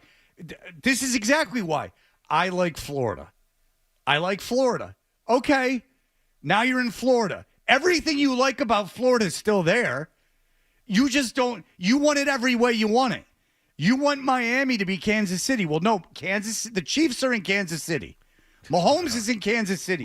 That's who's in Kansas City. Miami got you to help make it Kansas City. Exactly. And that's my problem with this crap, is that you want to go somewhere because you like it. Well, then make it like the place that you were. You make it good. It's not you make as much money as anyone on that team. Like, you make top 3, top 4 salary on that team. Oh, yeah. You make it better. And you have to figure it's not just a head coach. And I think this matters. Is that head coach perfectly competent to coach an offense? Believe me, to get Tyreek Hill in his position to succeed. Of course. And Tyreek Hill was not voted a captain this year, and that's significant. He's one of the longest tenured NFL players in that locker room. He's been around a few years now. He was not voted a captain based primarily on his comments at the end of last season. So his teammates haven't forgiven him. The head coach, I'm sure, is added up to here with him, and now he's throwing tantrums on the sideline. Week 1. And they probably thought about getting rid of him this offseason, but there's just no way they could have justified it because the return would have been so small. You already got rid of a bunch of other guys. And another thing with McDaniels is that every time his quarterback gets hit, dude, they pulled him from that game on Sunday, and part of the reason they pull him from the game is because every time he gets hit, you got to sit around, and it's unlike a lot of things I can ever remember. Yeah. Is that the last one? In sports where it's like, I guess you got to let the guy do what he wants to do. It's his right, but it is like he basically can't get hit. Like, if he gets hit, that's it. Like, if that gets hit, who knows what happens to the guy with the concussions? Like, who knows? McDaniels is an impossible situation. He geared that offense brilliantly, completely to his strengths. He had it cooking and humming. And then without really anything to do with him, it all starts falling apart. You remember what Xavier Howard said, the Indianapolis defensive back used to play with Miami. He said after the game, you take away to his first read. This is him talking. You take away to his first read, we saw panic. He's talking about the Indianapolis defense. We saw panic. That hasn't changed. That was the knock on him his rookie season. You take away his first read, big problems for him. And I think he's scared deep down of getting hit anyway. It's not panic that he won't be able to find a receiver. It's panic that, okay, I've wasted a second and a half in the pocket. What do I do now? Oh, I'd hope he'd be afraid to get hit. You'd have to be a death wish to want to get hit, not be afraid of it. No one wants to get hit, but you would have to have a death wish to want to get hit. Yeah, but he was already dealing with stuff when he lowered his head on that on the hit that he took last season. That's instinct, I think. Yeah, I think that's just a matter of instinct. But it's also not the action of somebody who was afraid to get hit. No, but I can maybe explain it, is that I think that when you're back and you have a lot going on around you, like in your peripheral, that's a little bit more unsettling than a football play where you're running and you see the defender and you put your head down. Do you understand what I'm saying? Well, let's test it. Look at John. Ah! Now do it this way. Instant. All right, see, you know what? I proved it. Point proven. Tua did have a bit of an awkward exchange with a reporter asking about the interception. Do you stand by what you said, or is there anything you would like to modify? Saying what? I don't know what you're referring to. You didn't get that you would be asked why you turned the ball over in bunches. I don't think I questioned it. I thought I said it was crazy. I think that's two different things with questioning it. But it's not like I look to go out there and throw interceptions, you know? That's a good point. By the way, Miami's got a pretty good defensive line. So we'll see. We'll see where they're at. They have Matthew Judon, and they also have. Okay. So just very briefly here, and then we'll move on. What does Vrabel say about this historical struggle that the Patriots have in Miami? No, I don't. Every week is different. Every week is a huge challenge. I feel the opportunity to go on the road and win a division game. That's what I feel, and that's where our thought process is that we want to try to get off to a good start, and if we don't, we can't worry about it. You know what I mean? These are all things that we have to be able to overcome. Whether you get off to a good start, you're still going to have to finish strong, and if you don't get off to a great start, you got to go on to the next play.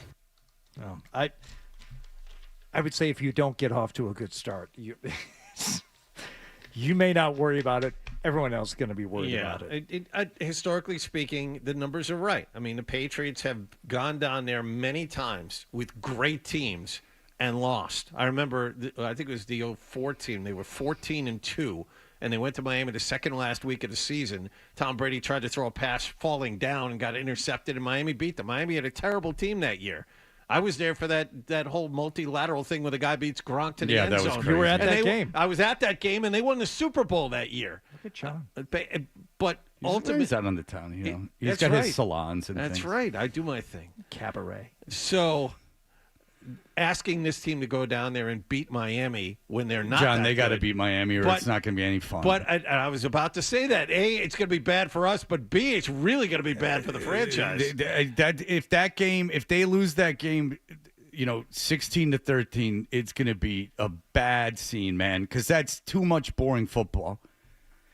Look, if they lose 41-39, I don't know if that would be a scorigami, but if they lose 41-39, sure, at least something happened. Yeah. If that's a 16-13 slog, if we come in here and it's 16-13 the next morning, my God. If they win, that's good. I'll take it. If they lose that game 16-13, if they lose that game in a low-scoring game, screw it. Because I don't know how much you want fans to watch this before they're just like, whatever. Like, why do I want to see this? Did you see? My son's got to go to the Steelers Miami game and he's pissed, or the Steelers New England game. He's pissed. You see who we got as broadcasters for the game? We got a break. We got a break. Okay. You can tell us on All right. Tell us on the other Very side, good, yeah. everybody. All right, here are the headlines. Sports Hub headline.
science.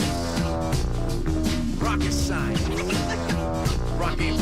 All right, let's do some emails about the show so far. We're not going to have a chance to do it later because of Philly Perry coming in. All right, we talked about Market Basket. Hardy has really been fascinated about this whole story. I don't know anything about it. I've never been in a Market Basket. That's right. No, but you have. You've been the one who points at the TV and go, like, why is the Market Basket always on? Isn't that true? Oh, yeah. Yeah. So this is only to, oh, no, this is to you too. No exaggerations, Market Basket is 20 to 25% cheaper than any other grocery store. They pay their employees well enough, blah, blah, blah. The CEO is only one keeping those two things going. I'm a single guy that makes $100,000 and would struggle more than I am now without the savings that Market Basket offers. Do you really not understand why changing their business model could hurt many local people significantly? Sometimes I think Fred enjoys reveling in his own obtuseness as a source of identity. That is very perhaps true. All I know is that I used to go to the grocery store when I lived in Atlanta and not understand how people could afford magazines. That would go through my head. I'd be like, oh, my God, people are buying magazines. I've talked about this on the air. My old partner was there in Atlanta, too. You'd sift through your car to see if you could find quarters for McDonald's on Wednesdays at quarter hamburgers. I, at no point, knew who owned the grocery store. I didn't. That's why it's interesting. Do you remember, Fred, when I don't even remember Publix? Like, who owned Publix? But this scenario happened like 11 years ago. In 2014, they tried to force out RDT and like staff walked out, customers stopped going to the stores, so they had to bring him back. There was a huge news story, but I'm just so you have no memory of that. I've never seen a grocery store in my life take over local news like this, and neither is Hardy. It was a huge story. I remember the story. I'm with Fred, and I co-sign on that. I didn't know about the culture surrounding it, and how people were like. I never heard of people being like such fans of a grocery store outside of something like Wegmans, where people like, oh, you can go in there and you get meals ready to eat, and you can do all this, and people were excited to have it there. But I don't think they know or care about who owns or operates it and understands the business aspect of it. They just like going to the store. Yeah, like just because we're ignorant of the culture of Market Basket, I've never lived by one. So like, I don't know what you want from me. Like, I don't know what Market Basket's going on. Is that obtuseness? Sometimes I like obtuseness because I can prove to you I really don't know what's going on, so you can't accuse me of having a take on it. I don't like the feeling of ignorance. I like being able to prove my ignorance. Yeah, exactly. Like, there's things that like happened yesterday. I didn't know who that guy was. Legitimately did not know who that guy was. So I can prove I didn't know who that guy was, which proves my lack of political activism. It does say something, though, Fred, that in both of our cases, it was our kids who told us about it. No, it was Barrett Media that told me about it. But yeah, my son couldn't believe, my son who's 17 has read one book in his life, couldn't believe that I didn't know who Charlie Kirk was. Yeah, my daughter, who is not political, my son's not political, believe me. Yeah, but I'm just like, she's on a college campus now, and she's the one who told me, and she like knew about it, knew who he was, and I'd heard the name, but I didn't know everything that he was doing and what he stood for. I had never even heard the name, which I enjoy the obtuseness of, because now you can't email me and go, you're going all crazy political, because I don't know. I'm not on social media following political. In the case of Charlie Kirk specifically, though, we have the out of we were not his audience. I mean, he was. Yes. Fully entrenched in getting. Well, that was his huge success was his ability to inspire the youth by the use of new media, which of course I don't consume like young people do. Mike says this is about Miami. McDaniel, the culture of the team is created by the head coach. How is the culture of Miami right now? It's bad. He's going to get fired. Just because he's friends with a comedian you like, because he suffered through depression, which you can relate to. I never suffered through depression. He was an alcoholic, which I am, and a recovering alcoholic, and I do appreciate that about him, and I think it's a good story for alcoholics. I don't know if he was depressed. I was never depressed. clinically depressed doesn't make him a great coach story. First of all, your dismissiveness of like all of that. That's why I might like him. And he was a great offensive coordinator. He's going to get fired as the coach of the Dolphins. I like him, is all I'm saying. Why does that offend? I like him. Yeah, because he's friends with Dan Soder. I think he's funny. He was like a nice change of pace from hard-on coaches. I like him. He got the job for a good reason. He was San Francisco's offensive coordinator when their offense was fantastic. He got the job in Miami. They succeeded. Now they're not. The culture's screwed. He's going to get fired. What do you want out of me? And depression's not alcoholism. Idiot. And by the way, keep crapping on alcoholics. I got news for you. There's rooms where the net worth is in the billions around here. So get out of here with your... Be careful who you take shots at. It's anonymous, but be careful who you take shots at.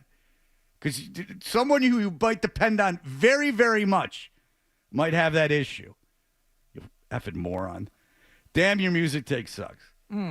But this is what it says. This is why I'm reading it. Damn, your music takes suck. No way Pats beat Miami. They suck when they go to Miami. Oh, my hammy vagina will be out again this week. I think he's talking about Christian Gonzalez and referring to his hamstring as vagina. Yeah. I don't think he's referring to the other thing. That would be too descriptive. Sure. I'm sure that Moron Hill will be running all over the place and have a huge day. That nerd of a coach will look like a genius. Then next week you guys will be yapping about how the Pats are doomed and May sucks. Can New England win? Of course they could and should, but they won't. Bet the freaking Fins. Well, I bet Vegas, and I'm not betting the Dolphins. I bet the Vegas very heavily on the money line. I'm not betting on the Dolphins. I would not touch this game this week. You've got one team that's in complete disarray. You've got another team that doesn't look to have found what they've been looking for yet with their new head coach and second-year quarterback. I have no idea. If you have some idea of how this game is going to go, you must be freaking omniscient. Who knows? And who could tell? And by the way, also, I don't know what that has to do with 3 days grace. At this time tomorrow, we're giving you a shot at winning a brand new Ford F-150, courtesy McGovern Automotive Group. Just listen for your Instagram username to be announced when you hear it. You got 985 seconds to call us back on the contest line, 617-931-0985 to qualify for the truck. Contest rules and info on how to enter at 985thesportshub.com. We'll be right back. Stay tuned for more Toucher and Hardy on the...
128.com. From the Tell Your Time Studios, WBZ-FM and HD1.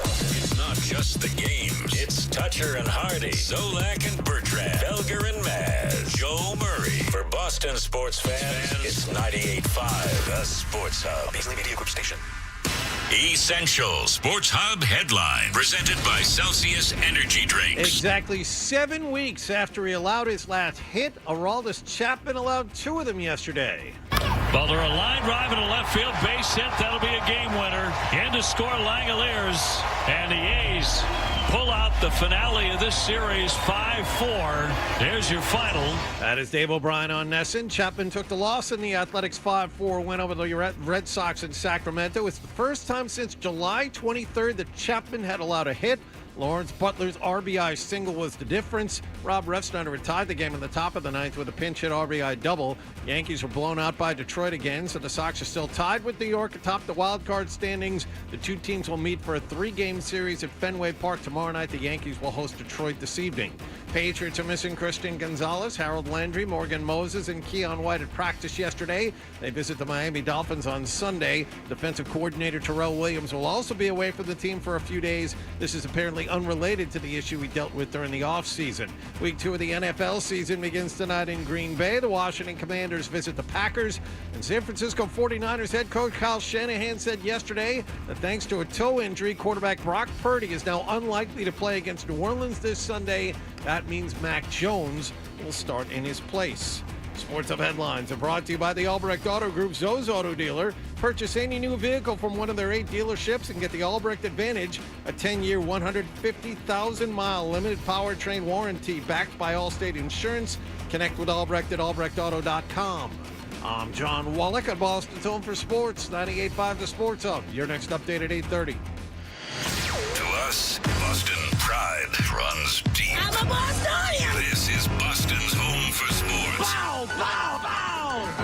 98.5 The Sports Hub. Is elongating. Weekday mornings. Here goes Hardy. Toucher and Hardy. I no longer love things. Let's go. Let's ride. 98.5. Let's roll the dice. The Sports Hub. All right. We are Toucher and Hardy, and we are continuing covering the market basket situation. Hardy and I are amazed that this story is beginning this kind of attention for so long. People are very upset. Mike, go ahead. Yeah, I'm from Rochester, New York, born and raised, and that's the home of Wegmans, and formerly first owner was Bob, then Danny. If there was corporate unrest and they were going to, boost out Bob or Danny Wegmans, it would be huge news, and much of the population would know about it. Right. So this is not unusual. I have a friend a very good friend who's from Rochester, New York, and lived here and unfortunately moved to Austin, where he's very happy to be now. He'll be back soon. But he's like, Wegmans is coming. Wegmans, and so I know what you're talking about, Mike, and I know. I never lived in Rochester, upstate New York. Wegmans a great deal. Look, but when it came, the way he hyped it up, and I go to Wegmans, but I walked in there and I was like, oh, you son of a bitch. You lied to me. I thought it was going to be a Wawa situation with sandwiches, but the sandwiches are not so great at Wegmans. Thank you, Mike. But I do know what you're saying. But again, I never lived in upstate New York. I know the obsession with, and like if Wawa went away in Philadelphia, like that would suck. I understand that. Yeah. I don't know. I do. The emailer in the insult did make a good point. I do occasionally like my obtuseness. I do like my ignorance about things because people often think I'm saying things that I'm not saying. And I think it proves my ignorance, which I can then hide behind. I think I get annoyed, and I'll speak for the entire audience now. I'm talking 100%. We all get annoyed sometimes, Red, at your willful ignorance, where you will go out of your way to be dumb. That is bothersome. I like that you feel I'm being willfully ignorant. Yeah. Because that means you think I'm really smart. That's the way I take that. Well, there's another thing that you're willful about. What? In your oppositional defiance disorder, you will not take in, which is very true. Go ahead. popular culture things just as a matter of pride, and you will not go see a movie or even watch a movie even though it's been on a million times, and you almost have to go out of your way to not watch movies. Now, we did this exercise before when we were doing the best action scenes from movies, but now there has been a new list compiled of the best action movie franchises of all time. This is from Consequence. But you do know where I'm coming from, where if people insist upon something, and it better be, once that happens, it better be great, because it kind of ruins it in a way, because people are saying it's fantastic. And you also have to understand, I like Batman, but other than that, I don't like superheroes. Like, I just don't like comic books. And I don't think it's bad or like dumb. I just, again, I'm not making fun of it at all. In fact, really smart people that are very creative like that stuff, I just don't. I don't like science fiction. I don't like it. Like, that's a personal preference, which you take as some kind of jab at the culture, because you know what you like being? A victim. All right, let's go. Let's do this. Little lady over. Oh, whoops! I'm sorry, women. Let's do this as a 3-tiered process. Number one, we'll see if Fred can identify the franchise represented by the sound. Okay. Then, John, you will be tasked with guessing how many films are in the franchise, and then finally, you and I will determine whether or not Fred has seen any of the films in that franchise. I like where this is going. Okay. Fred, we begin with you. Identify the franchise represented here. I wish the rain would stop just once. Can't rain all the time. Eric? Wizard of Oz. That is correct. Now, not counting The Wiz, how many films in the franchise? No, that's a tough one. That is number 50 on the list of the best action movie franchises of all time. That is The Crow. Okay. How many films have been in the Crow franchise? Well, there should have only been one. Didn't the dude die during the first one? Brandon Lee died during. They made other ones? Yes, they did. After he died on the set? There are at least two. They brought it back. And by the way, that is Dwight from The Office. When asked what one thing he would take on into a desert island, he said it was his DVD of The Crow. Okay. All right, go ahead. I can think of two, but I'm sure I missed one. I'll say three. That is incorrect. 5 films in the Crow franchise. John, now this was the Crow soundtrack was a big alternative music thing. The song I mentioned earlier, Snow Temple Pilots, Big Empty, that's on the Crow soundtrack. Okay. So, has Fred seen any of the movies in the Crow franchise? No. I'm with you. I say no, Fred? No. Oh, no. Okay. I am a little weirded out, legitimately, honestly weirded out that I know Brandon Lee was the star of The Crow because it was very famous that he died on the set. Much like his dad. Yeah. I don't really know how cool it is to make 4 after that happened. He didn't die anything like his dad. No. What's his Bruce Lee? Yeah, let's died just not get on that. A movie. Okay, No, fine. Whatever. I don't care. We got to keep the game cooking here. All right. That was an aside. It's I don't want to get into the Bruce Lee thing. Okay. Yeah, because he's still alive. I'm keeping you from protecting yourself. There's a lot of Bruce Lee people out there that will be very offended. Okay. How about this? Identify this movie franchise, Fred. Know what the difference is between you and me? I make this look good. Well, that's an African American, so I've not seen it. I actually have this one. No. Is that Superman because of the movie? No, it's because not. of music. Yeah, it's a black Superman movie. I don't know what happened in the Colin 70s. Jones. Yeah. You know, There was Blackula. Yeah. You know You know the franchise, John. Yes, Men in Black. That is correct. How many films in the Men in Black franchise? I might know how many films there are. Okay, go ahead. 3. Wrong. I was going to say 4. There are 4. Correct. Now, has Fred seen any of the Men in Black movies? Yes, I think he has seen one. I think he has too. Yes. That's a tough one to. Yeah. That's a tough one to not ever see. At least the first one. Fred, No. you've never seen Men in Black I don't know why I would. because I didn't have kids when it came A out. thing that you might like. Why would I like Men in Black? It has Will Smith in it. Because you like things. That's before he went I crazy. like a lot of things. Tommy Lee Jones was good in that. Will Smith has been forever corny. Will Smith sucks, and he sucked before the whole slapping thing. That's why the slapping thing was so funny, because he sucked 20 years ago. The Fresh Prince sucked. Now, Summertime's a good song, but I credit that to Jazzy Jeff. All right, let's move Parents on. don't understand was corny. Fred, identify this action franchise. By the way, this is number 31 on the list of 50 action movie franchises. They drew first blood, not me. Oh, yeah, that's Rambo. Okay, very good. How many movies in the Rambo franchise, John? 5. Correct, John Wallach. I knew that, too. How would you know that? Okay, I'll explain. Go ahead. Do the next He's question. he's never seen any Rambo movies. I think he has. I think he saw the first one. I say no. Well, John, you should know that I've seen Rambo 5 because we discussed it quite a bit on the show. The guy on the hill. Yeah. That's right. Rambo 5, if you haven't seen it, Rambo 5, as I referred to it, if you haven't seen Rambo 5, please do. 2 reasons. One, Stallone's old. So they just have a thing where he has a machine gun on a tripod, and people are literally running down a hill at him, and he's just mowing them down because he can't be bothered.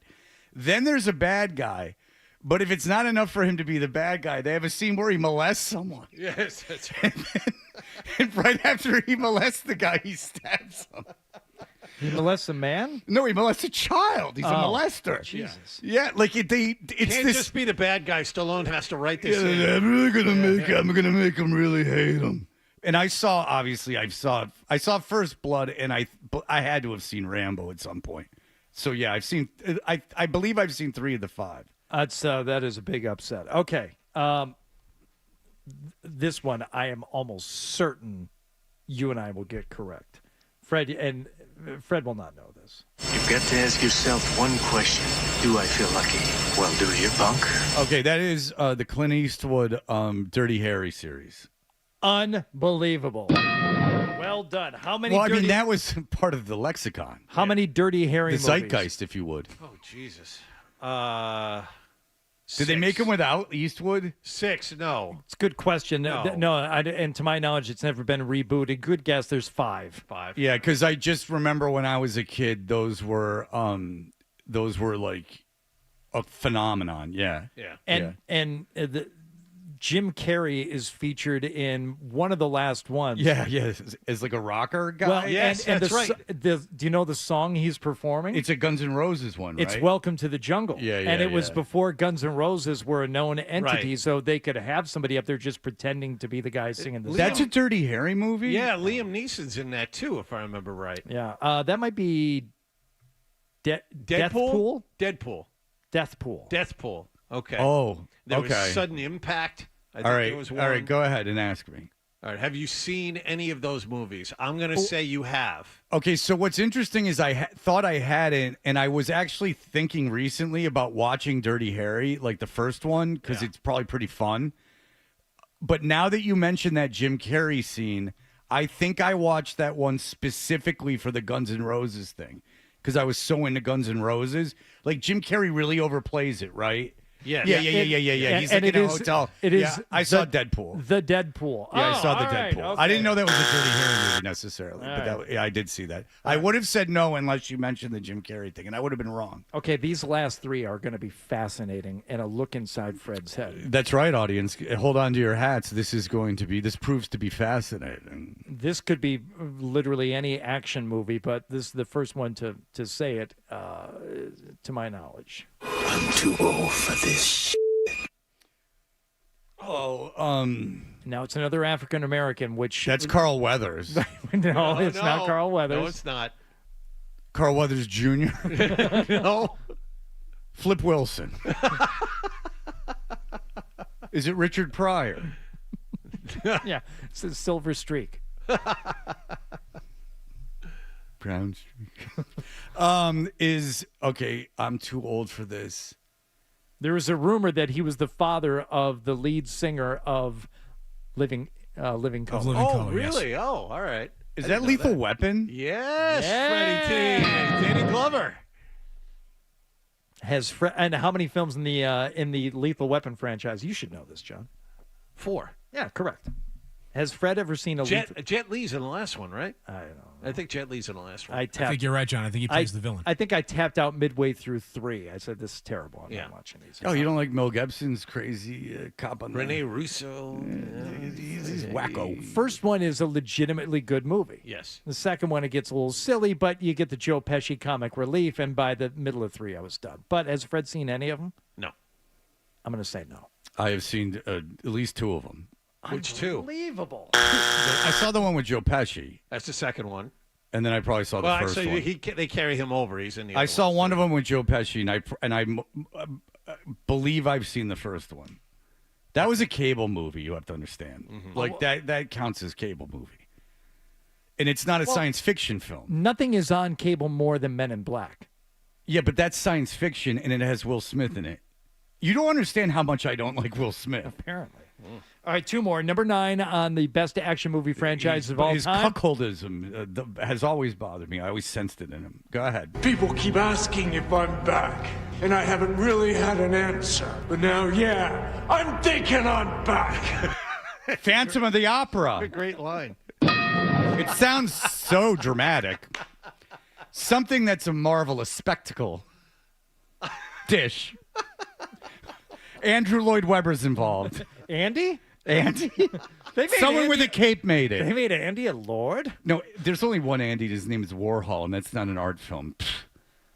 Do you know that franchise, John? It's called Empire State by Andy Warhol. It's John Wick. That is John Wick, correct. Oh. How many John Wick films? 4. Well, if you include Ballerina, which is part of the universe of John Wick, it's 5. Every once in a while, Wallach just really impresses. Yeah, he really does. 5, right? That's correct. Yeah. Has Fred seen any John Wick movie? And by the way, Beetle and Zoe, I couldn't believe it when neither one of them had ever seen a John Wick movie. This is after like the second one came out or the third one came out. I'm like, you guys gotta watch these. They're really good. Yeah. The John Wick movies they're hysterical. Yeah. But the first one, standalone movie, Great movie. great movie. Great movie. The answer is no. He has not seen any of them. I got to get back in the game here, so I'll say yes just for the competition. Fred?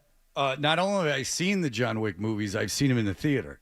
Whoa! If anything came out when my daughter is like 12 or old, she's 15. In the last 3 years, I've most likely seen it in the theater. This is a great one to end on. Since I've been sober, too. If there's a movie that's come out that's kind of cool since I've been sober, like I'll go to the movies by myself, like at 4 o'clock on a Friday. Yep. If like there's nothing else to do, like even if I have plans in the evening, like I enjoy that time.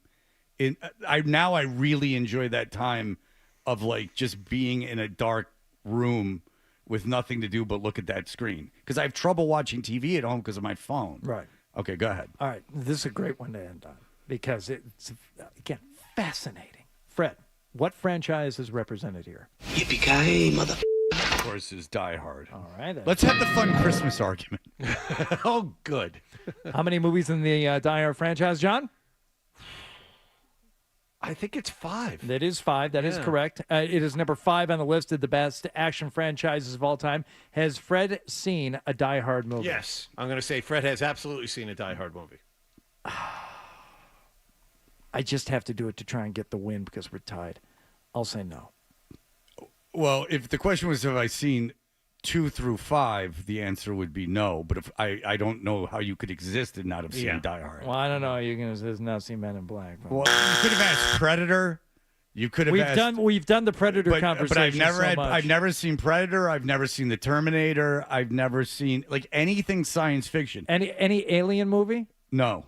Oh, they're so good. The new ones are I good. understand they're good, and I've seen the alien popping out of the guy's stomach. No spoilers. Yeah, but I mean Prometheus and the new one that the name of it, Prometheus. I'm not seeing it. It's so good. I'm not seeing. I know, Yeah, it's but a great film. But shut up. Yeah. You know what? Just for that, I'm taking this. Dan, go ahead. Dan, go ahead. Hey, Fred, I just want to say I was totally for Market Basket, and they wanted to, like, save people money, pay good wages. It's like a CEO giving back to the community. And then I heard Adam 12 support it, so I'm going the other way. Big corporations, baby. Let's That's go. right. Yeah. Class warfare, baby. Class warfare. Adam's trying to rise up. Let's keep him down. I'm just enjoying how much of a hot button market basket is for people. It's a trigger. Because I am bringing Hardy into this one because Hardy and I legitimately had no idea. And it's being framed as if it's because we're super rich. Like, I moved here with no money. Yeah. Like, I didn't have much money when I moved here. I was being actively sued as well. Like, I was not living a high life. I'd made a little bit of money in Atlanta. Oh, I can. But it was all going out the door. Look, it has nothing to do with me even moving to Boston. I can tell you during Sports Hub years, very lean years. I can tell you about the prices at Price Chopper. Yeah. Yeah. Hardy didn't have a job. So I understand. I had a job, but I was part-time. No, I know. Well, yeah, but what I'm saying is that, you didn't have a full-time job. Yeah, like, you were really in the sucked. In the stink. I mean, it sucked for me, and I was making money. Like, for you, it had to have been incredibly frightening. Yeah. What's number one on this list of best action franchises? 12 is going to kill you for this, but it kind of makes me happy. Okay. Take your time. Now you've all teamed up. Take your time. And you don't I need to even do anything. So I didn't do. This time I didn't do these as you'll understand why here in a second. The top ones. I told you that the Die Hard franchise was number 5. Mm-hmm. Number 4 is Police Story / Super Cop. Jackie Chan. Never saw that. Number 3, Mission Impossible, but I was pretty sure he would have seen one of those because of you going to the movies. Right. I saw the first one, but I didn't see it at the movies. I've tried to watch them on planes, and they're horrible. Number 2, Mad Max. Okay. No, not one all the way through. And finally, James Bond. Oh. Yeah, I've seen. I mean, there's so many of them. Yes. Like, I've seen. Got to be like 25 of them. 27. Yeah, I'm sure I've seen one of them. The Roger Moore ones. I don't think I've seen one without Roger Moore. All right. Very good. We'll be back. Our friend Dave Richard will join us in just a moment. More Toucher and Hardy on the way on the Sports Hub. All right. With summer ending.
again made me laugh out loud. Football advice on X at Dave Richard.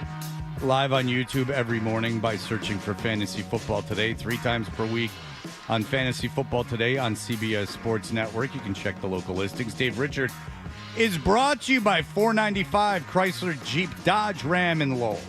It's the Drive into Fall event where you can save up to $14,000 on all new Ram light duty, heavy duty, and ProMaster vans. Get to 495 Chrysler Jeep Dodge Ram in Lowell or visit 495ram.com. Thank you to them. Wonderful, wonderful dealership. Dave Richard, my boy. Hello, Dave. You know, Fred, you say that fame hasn't gotten to you, but when your assistant has to get back to me via text over your fantasy dealings, that's when I know that you have absolutely gone on the other side of the fence. Mr. Hollywood and Beantown. Yeah, with my divorce and everything, I've decided to take on an assistant and pay a salaried employee. Yeah, absolutely. La La Land meet Beantown. Fred Toucher. That's right. I've decided, like my friend Eric Von Hessler in Atlanta, who had an assistant for real, and I was like, "You don't make any money. Why do you have an assistant?" No, I did. Hey, am I out of pocket for calling Boston Beantown? It doesn't matter. Who cares? Really, it's not a big deal. No, I wouldn't worry about it at all. I won't do it again. It's okay. Then don't do it again. All right. Look, you're not from here. I'm not from here. I don't know what's going on. All right. Look, I texted you jokingly, and I said, "Is Christian McCaffrey playing?" Because you were so heavy on Christian McCaffrey. He does play. He has a great. I take it was a great fantasy day for him. Correct? Yeah, he had a few points. Okay, so Hardy made a good point earlier in the show, not regarding fantasy. How many touches did he get? Like 31? 31 touches. With the absence of Kittle and Purdy and everything, now in the short term, it sounds like that would be really good for fantasy owners with McCaffrey. But seriously, are you worried about workload with him? I don't really.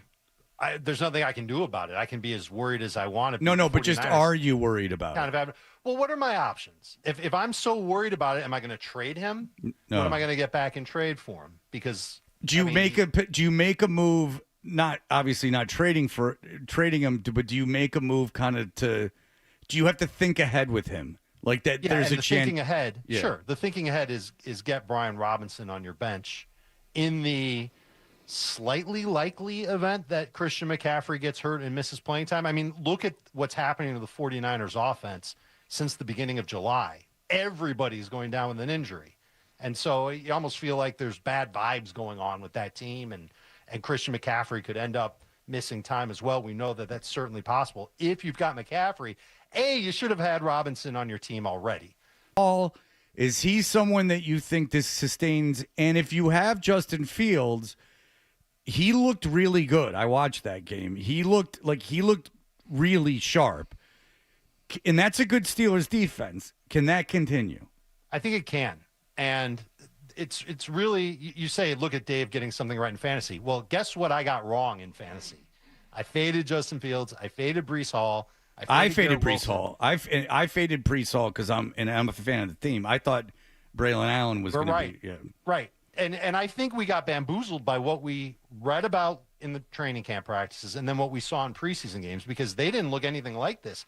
And I don't think it's all necessarily on the Steelers. Granted, I thought the Steelers defense looked a little old for the first 3.5 quarters of the game. And they weren't as quick to get to the football as they had been in the past. But here's something that's really in favor of the Jets.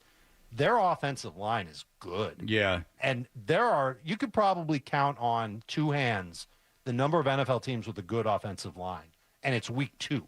And so as long as they stay healthy there, and they've already lost a big piece of that line, but even without Vera Tucker, that offensive line's good, and they can lean on that to keep them in games.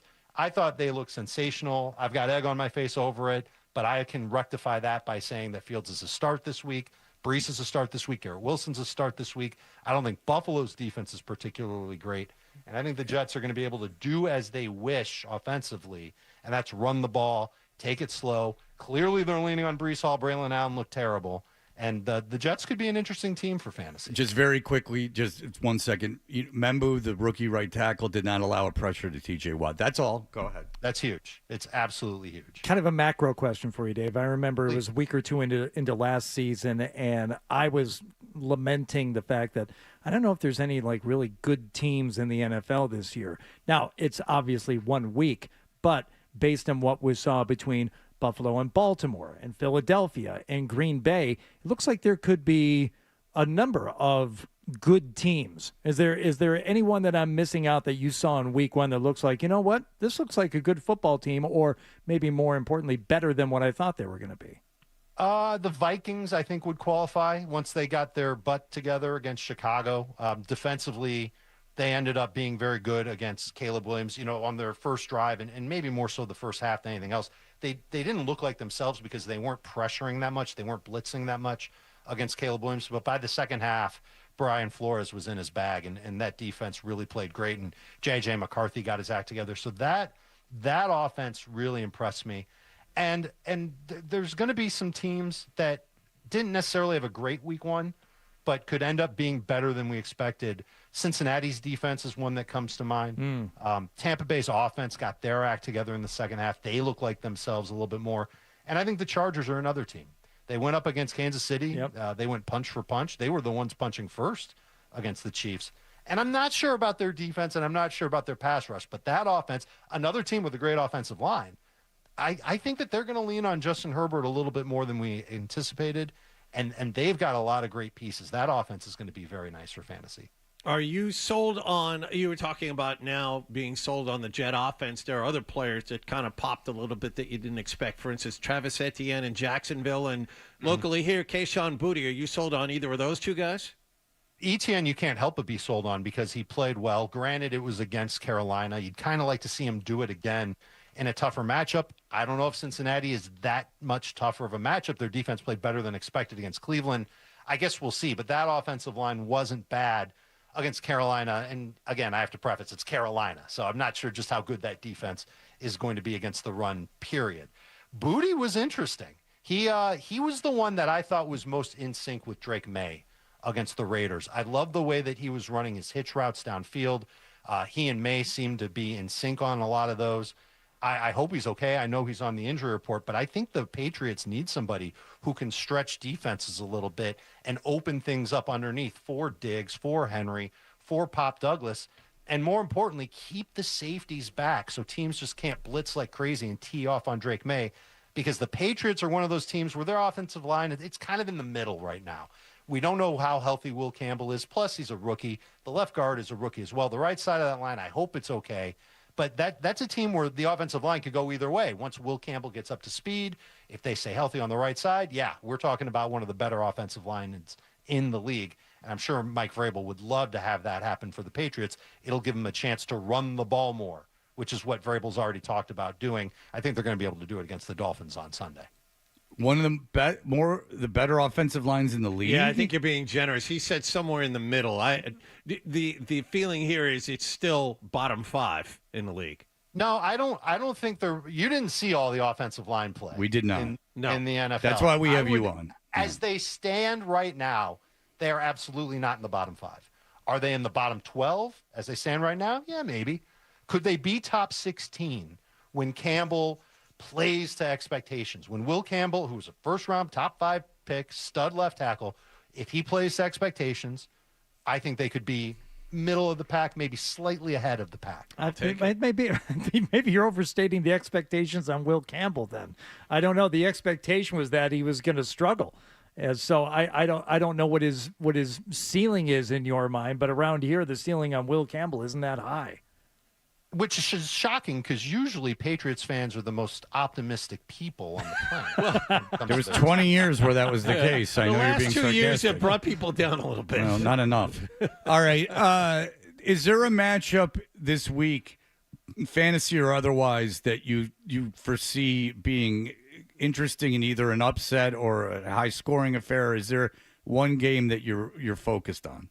So I think the high-scoring game is the one that obviously has the highest total. It's the Jaguars and the Bengals. We saw Jacksonville's run game look good. Trevor Lawrence didn't throw the ball particularly well last week against Carolina. Plus, they had a lightning delay right before halftime, and I think that kind of altered the game plan for both teams in that game.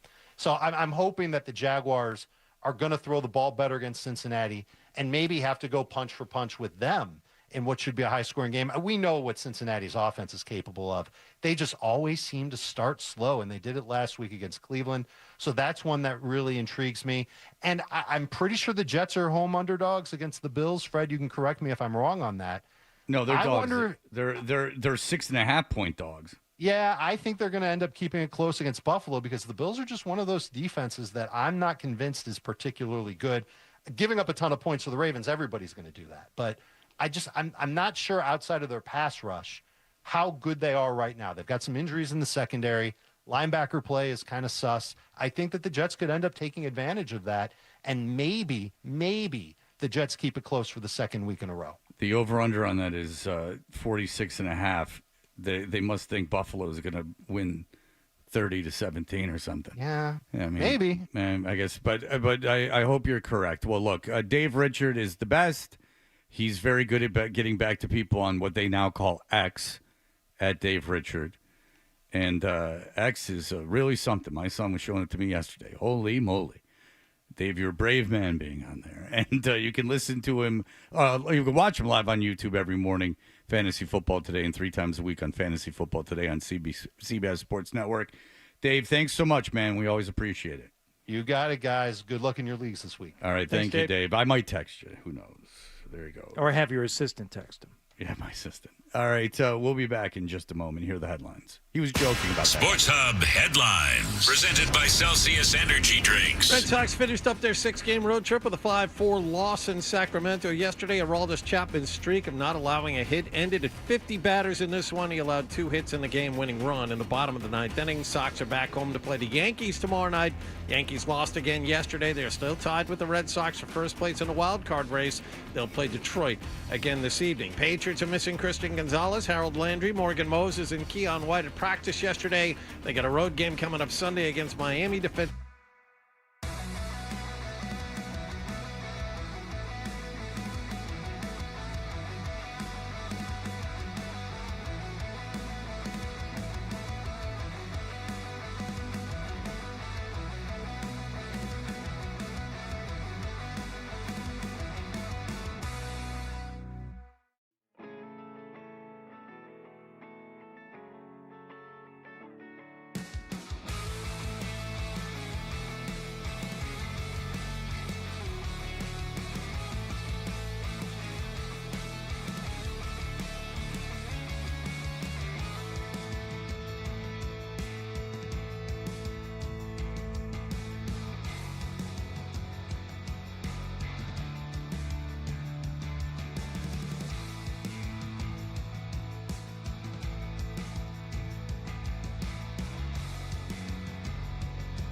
beautiful ball of flame. And a whole lot of Boston sports. And I have had many offers to become an insider. Oh, A lot of food. oh my God. The good food that I had. Oh.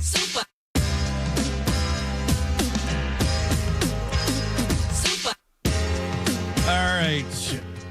We are Toucher and Hardy. Philly Perry. I call him Philly Perry because he went to Georgetown and was in a band called Mr. Fred. Mr. Fred. That's right, of course. He's synonymous with Philadelphia, Georgetown's own Philadelphia. I'm aware when I'm doing Jonathan. I'm aware it's in Washington, D.C. So I got it. All right. I just like to say he was in a band called Mr. Fred. Because it's not the coolest thing in the world. All right, here we go. Joe Murray, who we love very much. Joe Murray, his show at night is a symphony. I like when there's no sports in the evening here, like before Bruins and Celtics, because Joe gets his full show, and he's able to take phone calls. And this is just a quick one, just reminding you, he's live on YouTube as well as we. Here is what you could be watching tonight. What were we going to do here, Skaz? Was something on the list? We're going to breathe in the mic.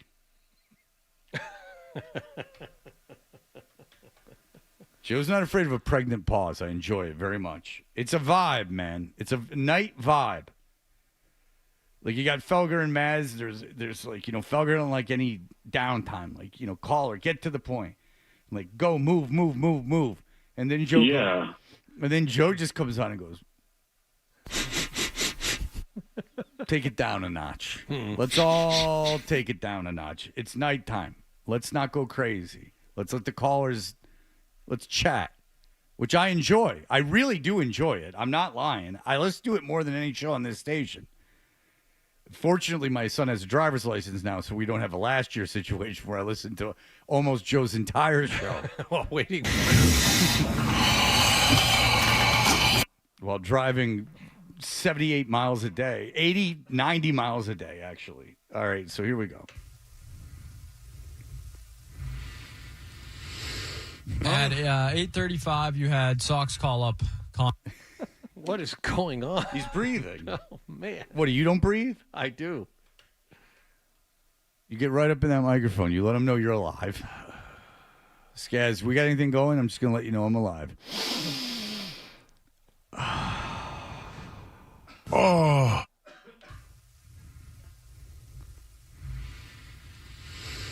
At 8:35, you had Sox call up Connolly early. Anything good about him? We'll find out in about an hour and 20 minutes, Joe. Got a scouting report? He pitches. I think he's a lefty. Is he a lefty? Okay, he's a lefty. I believe he's a lefty. Okay. Let's go to Milliken's Twitter. Oh, yeah. Bam is in New Bedford. Hey, Bam. Hey, Jory, man, I love you, dude. I love you so much, man. I love it when you fill in on the morning show and do the you do your show, man. I love it. Hey, I don't like that. It's okay. He was kind of insulting us. What do you have to say to that, Joe? You can't like that. That's what he has to say. All right. So there's an insult to us. I understand why the guys in the back wanted to play this. There's an insult. Of course, that makes them feel very good about themselves. Here we go. My biggest thing to do is what if we had Billy O'Brien training Drake May over McDaniels? And on top of that, do you like a sweet Italian or do you like a hot Italian sub? Now, how much time do you think goes on before he answers? Well, okay. I was going to say, what is the division of time between answering the Bill O'Brien Drake May question and the sweet Italian versus hot Italian sub? I'm going to say it's a 30-70 split. 30% spent on the football, 70% on What if I told you you're focused on the wrong thing? How long does it take Joe to say a word? Or the caller to say a word? No, he's going to jump right in. It's going to be no more than a second and a half. Okay. You think that's why I would ask you? It's because it's very quick. Yeah. I've never heard this before. I can just tell by looking at it. There's a significant pause. I can tell. No, it's a trap. I think it's going to be right away. He's going to jump right in. You figured out my game. It's to fool you. Here we go. The end of the question followed by the answer. Here we go. Do you like a sweet Italian or do you like a hot Italian sub?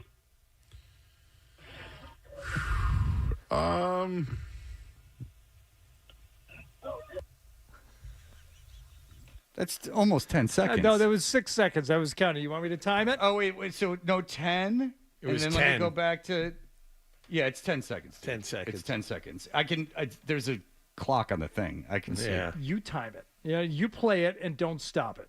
Oh, my God, dude. The Vox Pro has a time. Okay, no, these are the hills I choose to die on. Go. Okay, here's the question. Do you like a sweet Italian or do you like a hot Italian sub? All right, so start your... No, stop it, and then I'll tell you when to start. I'll start it when I want to start. Start.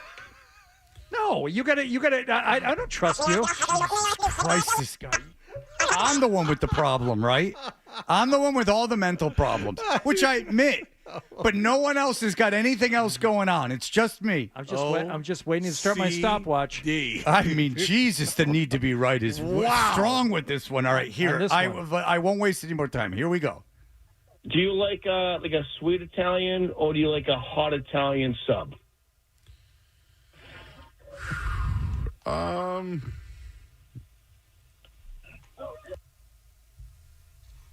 What is Joe? What is Street? What'd you get it at?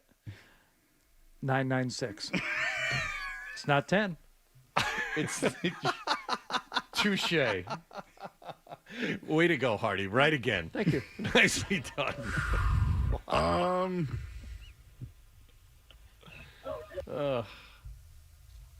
What is Joe? What does Street Team Joe think? That's a perfect Joe Murray call, in my opinion. 10 of 10, no notes.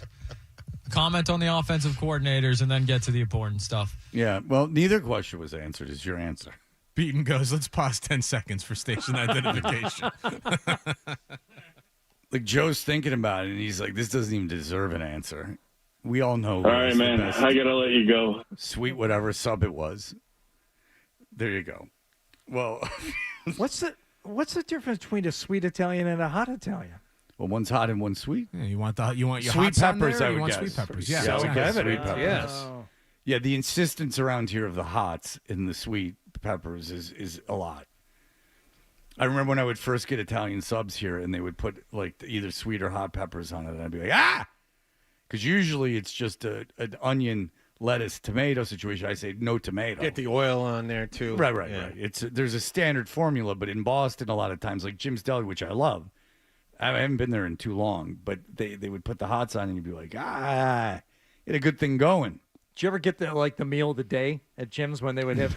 No, I'm fascinated that you did. I'm sure Scott did. Dude, one time I just looked at it and I couldn't tell you if ever in my life I'd ever had Franks and beans. Yeah. Oh, man. But it was like sitting there and it smelled good. I'm like, oh, yeah. You know what? I'll do the Franks and beans today. Franks and beans. Yeah, Jim's Deli, it would be like meatloaf or Franks and beans or like a cut of turkey from like a thing, like a turkey and stuffing. Like no one would ever get it, but they obviously make it for people. And then Hardy went and got it's like Franks and beans. Like, you're never ordering that. The menu's infinite. Like, the menu is infinite, and he went Franks and beans, which I've never had in my life. Is that a Northeast thing? Because my parents used to give me that when I was a kid. No, it's a hobo thing. It's something that hobos eat. All right. Okay. Something you eat with your feet dangling outside a freight car. Yeah. It's out of a heated can, generally. That's all right. Okay. I've never had it in my entire life. I've never been offered to me. It was delicious. Yeah, I always just looked at that with great curiosity. Like, who's ordering this? And the answer is Hardy. I'm sure Scott, because Scott likes a dealer's choice. Zolak. All right, we'll be back in just a moment with Phil Perry.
our thought process is that it has everything to do with you. I just had a meeting that someone had to sponsor yesterday, and it was Callahan. I forgot. You both covered the Patriots, so in studio guests, so excuse my ignorance. Dan Wetzel, who I generally like, but he has got some. I hate to do it because there's a big difference. I thought we weren't going to talk about it. You weren't going to talk about this. Just real quick though, but Lombardi, it's almost Lombardi-esque, and but Wetzel's actually talented. But he had this article that we all clicked on ESPN. Don't click on it. Don't. Please don't. And it's about it's all a headline, and it's like Bill's relationship with the Patriots might be the greatest gift to UNC. And you're like, oh, what's going on? So like a moron, all of us clicked on it and read it, spent time on a very busy day. And it's just that when Bill has a grudge, look out. Like zero meat on it. Zero. Just like a headline. No, if he's mad, then that'll be good things. He works well when he's angry at people. And I know this would be your instinct, Phil, but I would encourage, if you've ever been told this by your bosses, to push back. If they're ever like, get a good headline, it's more important that people click on it than the actual substance. That was something going on around here with an old plan for the 98.5 The Sports Hub. Chuck anything up there, just put a headline on it and people will click on it. My suggestion is that's not a good idea, because the next time that writer writes something, I'm not clicking on it again. So you got the one click to sacrifice all the other clicks. If I clicked on a good article, then I'm always going to read that guy. But if it's just tossed around garbage, now Dan Wetzel's got enough of a backstory in history that I will read him again. But nothing about Bill Belichick in him again. It's all tainted. All right. Well, he probably doesn't write the headlines. No. So your beef's probably not with Dan Wetzel. No, but the article was clickbait. It was clickbait. It was an article with nothing. And it was written with the idea that you'll click on this. There was nothing to it other than in the past, when he has an enemy, he tries harder. That was it. Am I misrepresenting the article in any way? That's spot on. There was no facts. There was nothing. It was like Spygate and not liking Bill Parcells and da-da-da-da-da. Yeah, there's filler in there, reliving the history of Belichick and the Crafts. Oh, yeah. That's just to make it 8 paragraphs instead of 6. Phil, were you aware that he's upset about the documentary The Dynasty? I was aware. I don't know. Aware of that, Wetzel broke that news yesterday. Yes. All right, so anyway. I like Dan. But I just said I like Dan. Yeah. It's just a terrible article. He's not the place to go for Bill Belichick news. It seems like they're friends. And it seems like Bill has friends that, like, at the sake of everything, just defend him. Now, do I hate Bill Belichick? Yes. Am I biased? Yes. That's why I brought everyone else into this. It's not a positive Bill article that I'd like to read. It's just a positive Bill article with nothing in it, other than when he has a grudge, he tends to try harder. Well, it's an interesting premise, just because there were a lot of people he hated at the end here in New England, and it didn't go great for him. So thank you. Exactly. It's just it's a bad premise. Thank you. You said interesting. I said bad. I understand. So we're a good team. Phil was the one who brought this up before we went on the air. He was like, this Wetzel hack. No, I'm just kidding. He didn't do that. Stop it. He didn't do that. All right. We've been a lot of pushback on this by local media, but we in this room contend not a good thing to lose at Miami this Sunday, given what's going on in Miami. Like, look, you start off 0-2, you can make the playoffs. You're not making the playoffs, but you start off 0-2, the season's not a disaster, right? What you want to happen can still happen. Drake May can still develop. You can get stronger as the season progresses. Da-da-da-da-da. Fantastic. But for the fan base, for just the general vibe, if this team loses, now look, if they lose, I gave the score 41-39. I don't know if that's a scoregami or not, but if they lose 41-39, okay. You lose 16-13 in this game. You're asking a lot of the fan base. You're asking a lot of them to show up to a Jets game on a Thursday night. You know what I'm saying? Now, this has been a lot of pushback on this from other members that cover the Patriots. Do you see where we're coming from? Totally. Yeah. I totally see where you're coming from. And I would totally understand it if Patriots fans were losing their minds because they lost to a team that looked as bad as the Dolphins did last week. However, I'm also in the camp of if they go 0-2, I still feel like there's a chance to make for the them playoffs? to go, not to make the playoffs, but for them to go 2-2 through the first month of the season, which I think is what a lot of people expected. Oh, because you think they can beat the Steelers at home? I think it's possible. Right. Well, right. sure, They just gave up possible. 32 to the Jets. Like I just, Aaron Rodgers had a nice game. It looked like, but I don't know what he's going to look like in 2 weeks. So he got hit a lot. So yeah, you might be seeing a different Aaron Rodgers. So I just that's sort of where I stand on it. To me, the difficult part for the Patriots, and it's why I'm picking the Dolphins to win this game. Is the Dolphins are the more talented team. And the reason they looked as bad as they looked against the Colts, in my opinion, was they didn't show up. They looked like a team that's trying to get its head coach fired. And I don't know if that will continue. I think at some point you're a professional athlete, pride would take over and you wouldn't want to just get embarrassed and go 0-17 on the season. Like, I don't know. Maybe they don't care. Maybe they say if we have a bad first month, he's going to be gone and we'll be moving on and we'll play better. Why do you think they wouldn't like him? Because again, people get mad at me, but I like McDaniels. I don't know why they wouldn't like him. I understand that maybe he's not a good head coach. He seemed to be okay. He kept the job long enough that it wasn't like he was a total failure. It wasn't like a Mayo situation. Like, what would be about him that you just think he lost the locker room? Maybe. That's the only thing I could Because they shipped a lot of guys out this offseason. He's a different character, too, Exactly. obviously. So are there guys that are in that room and saying, why is this guy trying to do stand-up comedy when we're supposed to be getting ready for the Colts? If that's how it's going behind the scenes. That's sort of how it plays at the podium when he meets with the media. So you think the Dolphins are the more talented team, which they are? Oh, no question. Especially, their front. I think they had a 20% pressure rate last week against the Colts, which is really, really poor. If it's not the worst in week one last week, it was probably the second or third worst. They should be good because they have talent on the edges, and they have a first-round pick at defensive tackle. First-round pick, Kenneth Grant out of University of Michigan. They get Zach Seiler's making $20 million a year. Chop Robinson, who's an explosive guy off the edge. Bradley Chubb had 11 sacks and 6 forced fumbles last year. They have Jalen Phillips is an incredibly physically gifted edge guy. But at the same time, I think what you said before still stands. Regardless of what the talent is on the other side of the football, they're not playing well for a reason. I mean, the whole Tyreek Hill thing is like a hand grenade in the middle of that locker room. You have McDaniels, who seemingly is on his way out, and I keep bringing up the secondary. No one's bringing up the secondary. The secondary is terrible other than Minka Fitzpatrick. But does that matter against the Patriots as much as the front does?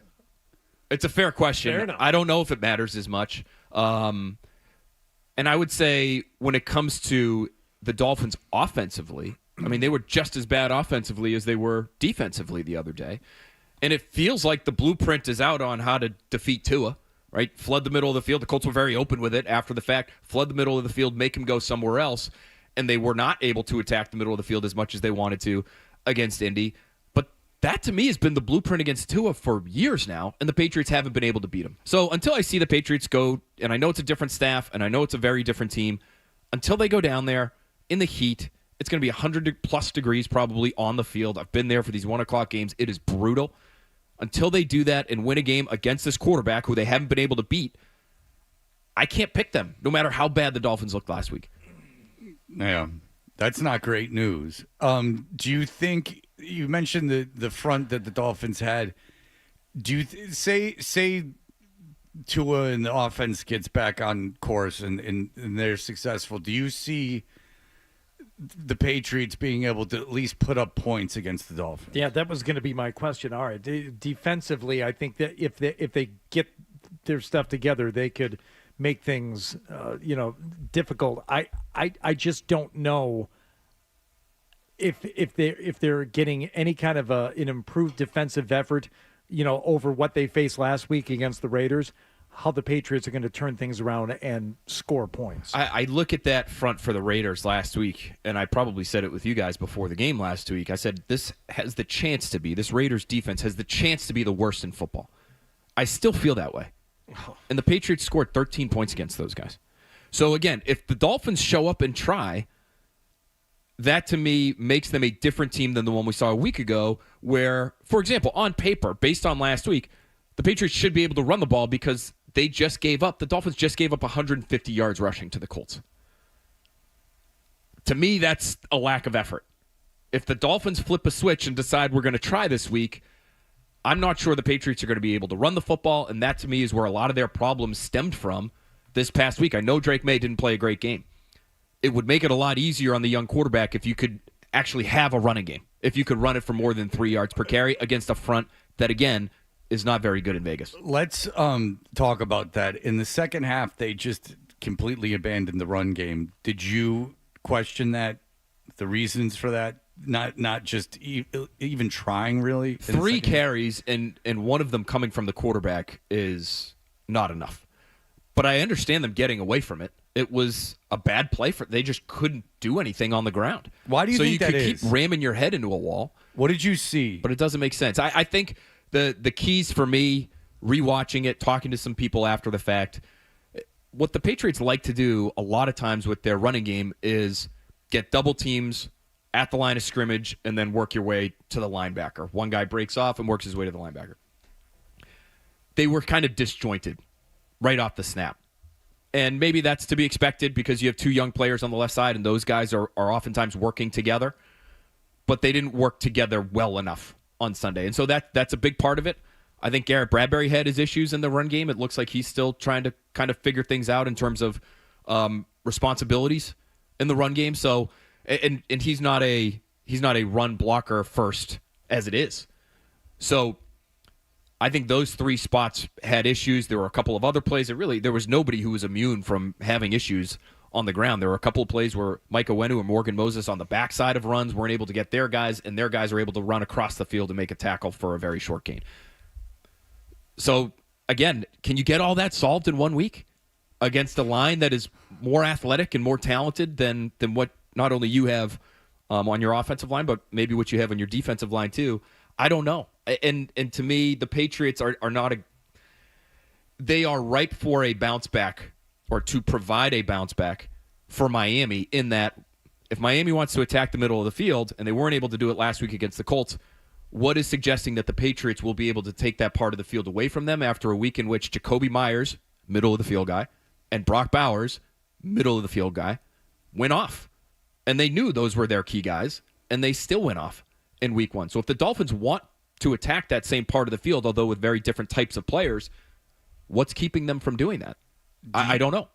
Okay, so you mentioned the Dolphins not trying in week 1. Is there any concern if the Dolphins hand the Patriots their ass on Sunday, which you're describing a scenario where that may happen, how does that affect the culture early in Vrabel's tenure? It's a test, right? It's going to test buy-in, which was something that, we talked so much about Bill Belichick. He was lacking at the end. And I thought Mayo had it early, thanks in part to some very early week 1 success last year. But that obviously waned with time too. So it's a real test. It's a real challenge for what Vrabel's trying to establish in terms of identity, telling these guys, hey, if we do X, Y, and Z, we're going to be okay. If you're not okay after 2 weeks against 2 beatable teams, that to me really starts to test where your locker room's at. And we'll break, but that was my whole thing about losing to the Raiders, is that, 0-2 against 2 very beatable teams. Now, look, your schedule is so easy, but now it's not, because you understand what I'm saying? Because no team's easy at that point. What, you're going to play Carolina at home and that's an automatic win? No. I mean, you should be better than Carolina, but you should have been at least a chance of being better than the Raiders, and the Dolphins are in disarray. I really, and I am no Patriots fan, but I really do hope for everyone's sake that they win on Sunday, because I think that it would be like a blow that, I don't know, that this fan base has had this early in the season, because Mayo won his first game, like you said, and then that got people excited for a little while. Vrabel comes in. There's people saying they're going to win 11 games, which was ridiculous, I know. But people were saying it, fans and broadcasters were saying it. You go 0-2 against one team in complete disarray, and one team that has more talent than you, but is not a deep team. That's a very beatable team. That Raiders team might win 4 games. I mean, he knows that Raiders team isn't a team they could win 4 or 5 games. Anyway, so when you lose to 2 teams like that, a lot of those 9 and 10 win totals are shot to hell. But just no one's there's no like layup, right? Yeah. Like they No, like no. You make it- like you all of a make a sudden good going to New Orleans isn't a layup, right? Like it's just like it's hard to get pumped up for a 425 game at the Saints when the team can't get it together to beat a team that wants their coach fired and a team coached by a 73-year-old. It's with one defensive lineman. Okay, whatever. We have Phil for another break. I just really hope they win this week. I rarely feel this way. The one thing that would give fans some hope would be if the quarterback played If well. they put up a lot of points, that's what That I would said. buoy If it's the a fan base. shootout and they lose, fine. But at least that's exciting. Yeah. But if it's a slog of a game that they lose, it's very hard to get motivated to watch on a rainy Sunday. You know what I'm saying? All right, we'll be back in just a moment. You're listening.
from NBC. There were open receivers that he missed, but what went into his performance? People are talking about his mechanics. What do I know about mechanics? What did you see from Drake May, and what can be improved? Well, I'm with you on that. I'm not a quarterback coach, but I did ask him yesterday if, when he watched the film back, the throws that he liked the least, if there was a consistent thread between them. And the first thing he said was he rushed them. And I could see how rushing throws would screw with your mechanics. I could see how, even if your mechanics are okay, if you're feeling rushed, you'd be less accurate than you would be otherwise. And to me, this does get to this whole question that people have been talking about all week, and we've been asking the coaching staff about it, and we'll ask Josh McDaniels about it today. Is there too much on him? Because if he's feeling rushed, you rush when you're late. And I think you can be late if you're thinking a little bit too much. If your process is in any way slowed, whether it's before or after the snap, would you be seeing openings a little bit later than normal? Would you be reading defenders a little bit later than otherwise? And is that forcing rushed throws, which lead to those wayward misses that are hard to explain? That, to me, it's all tied together. And for Vrabel to say, when I asked him earlier this week, if he felt like there was too much on Drake May's plate, for him not to say no, he said it's something we're going to have to evaluate, tells me that they were already evaluating it. And there's only so much you can do, and it is only one game into the season. I personally would be surprised if they changed a lot going into week 2 in terms of the responsibilities on Drake May's plate. But what NFL people will tell you about this Josh McDaniels offense is that there is more on the quarterback in this type of system than there is in other systems, meaning you have to call out the mic and you have to change protections, and there's a lot of option routes built into the thing. There's a lot of decisions for the quarterback to make. Has anyone, and this is my own ignorance, has anyone but Brady really succeeded in this offense? Was Castle the quarterback when McDaniels? All right, he was. But he had been around. He had been around. Yep. Is there another quarterback? Am I missing something? Has there been another quarterback that thrived in this offense? Well, Jimmy Garoppolo looked good for 2 games. He had also been around. That was his 3rd year. But that wasn't on the. Let's say that because he had Tebow in Denver. He had who was it? Was Kyle Orton? I think you could argue was okay. Okay. In Denver. Okay. Who did he have out in Vegas? He had Sam Bradford in St. Louis. I mean, you make a case for a chunk of Mac Jones McDaniels season. Sure, Mac Jones, yeah. But especially for a rookie. But by the end, this is the most distressing thing about Mac Jones. It deteriorated. It got worse. Where he should have been ascending and he should have been getting better and more comfortable in the offense, that offense fell apart at the end of that season. The one playoff win that people always, point to when they're trying to, defend Belichick and other things, Patriots. It's like that was the most fraudulent playoff team in recent memory. Yeah, and Mac Jones was coming from, if you even just want to focus on that as a successful season for Josh McDaniels, which I think by and large that you would consider that a success, especially given what we've seen from Mac Jones since then. Well, wait till Sunday. He was a guy who spent several years in college, who was coming from a pro system in college, where you had pro offensive coordinators rolling through there on a regular basis. Whether it's Brian Daboll or he didn't really overlap with Bill O'Brien, but he helped teach Bill O'Brien the Alabama concepts when O'Brien went to be the OC there. So it's just for Drake May, this is a very new experience. College quarterback, 2 different systems. Very college-y types of offenses where you're looking to the sideline to pick up plays and you're not under center ever. Last year was a big change. But last year, that's more of a quarterback, that Shanahan-style offense that Alex Van Pelt was running is more of a quarterback-friendly, quote-unquote, West Coast system where a lot is on the center for a lot of the responsibilities at the line of scrimmage. So there's more on his plate now.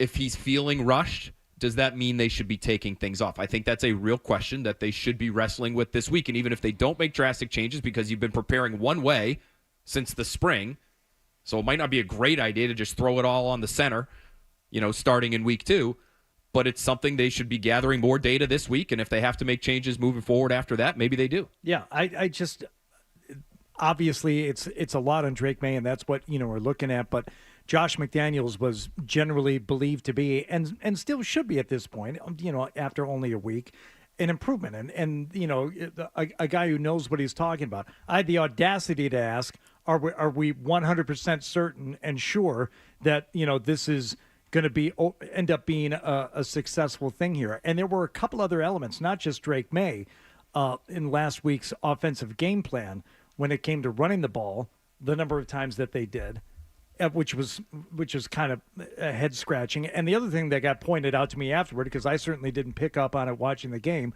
but running the ball predominantly just to the left side. And whether they were doing that to stay away from Max Crosby or not, you just wonder. It's like, I understand you don't want to put too much on everyone's plate right away, but if you're Josh McDaniels and you're thought to be something that's going to improve this drastically, you got to show me something.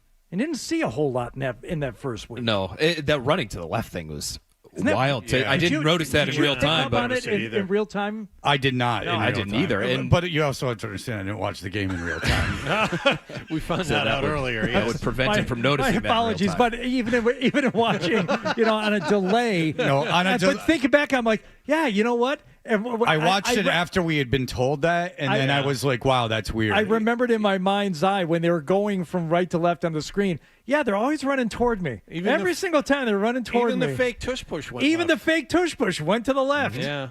And that could have been to stay away from Max Crosby. You might be right, because he tends to stay on the offensive right. But that, to me, is getting a little too cute. I mean, I was saying it all week. They have one player on the defensive side who's really an above-average guy. The rest of them have at it, attack away. And so maybe that was the approach they took and said, as long as we can keep this guy from ruining the game for us, pass game or run game, we should be okay. And they should have been. So the fact, run it left all day, the fact that they couldn't generate more than 3.3 yards per carry, to me, is embarrassing. So is that what I thought the average was even lower than that? It was 3.3. Well, they had they had the trick play. That's a gadget play. They had the gadget play. Right. So it should have been less than that. But I've been saying this, and excuse my ignorance if I'm wrong, but it seems like for young linemen, run blocking is kind of where you seem like that they would have success. That it's pass blocking that's harder to learn at a pro level.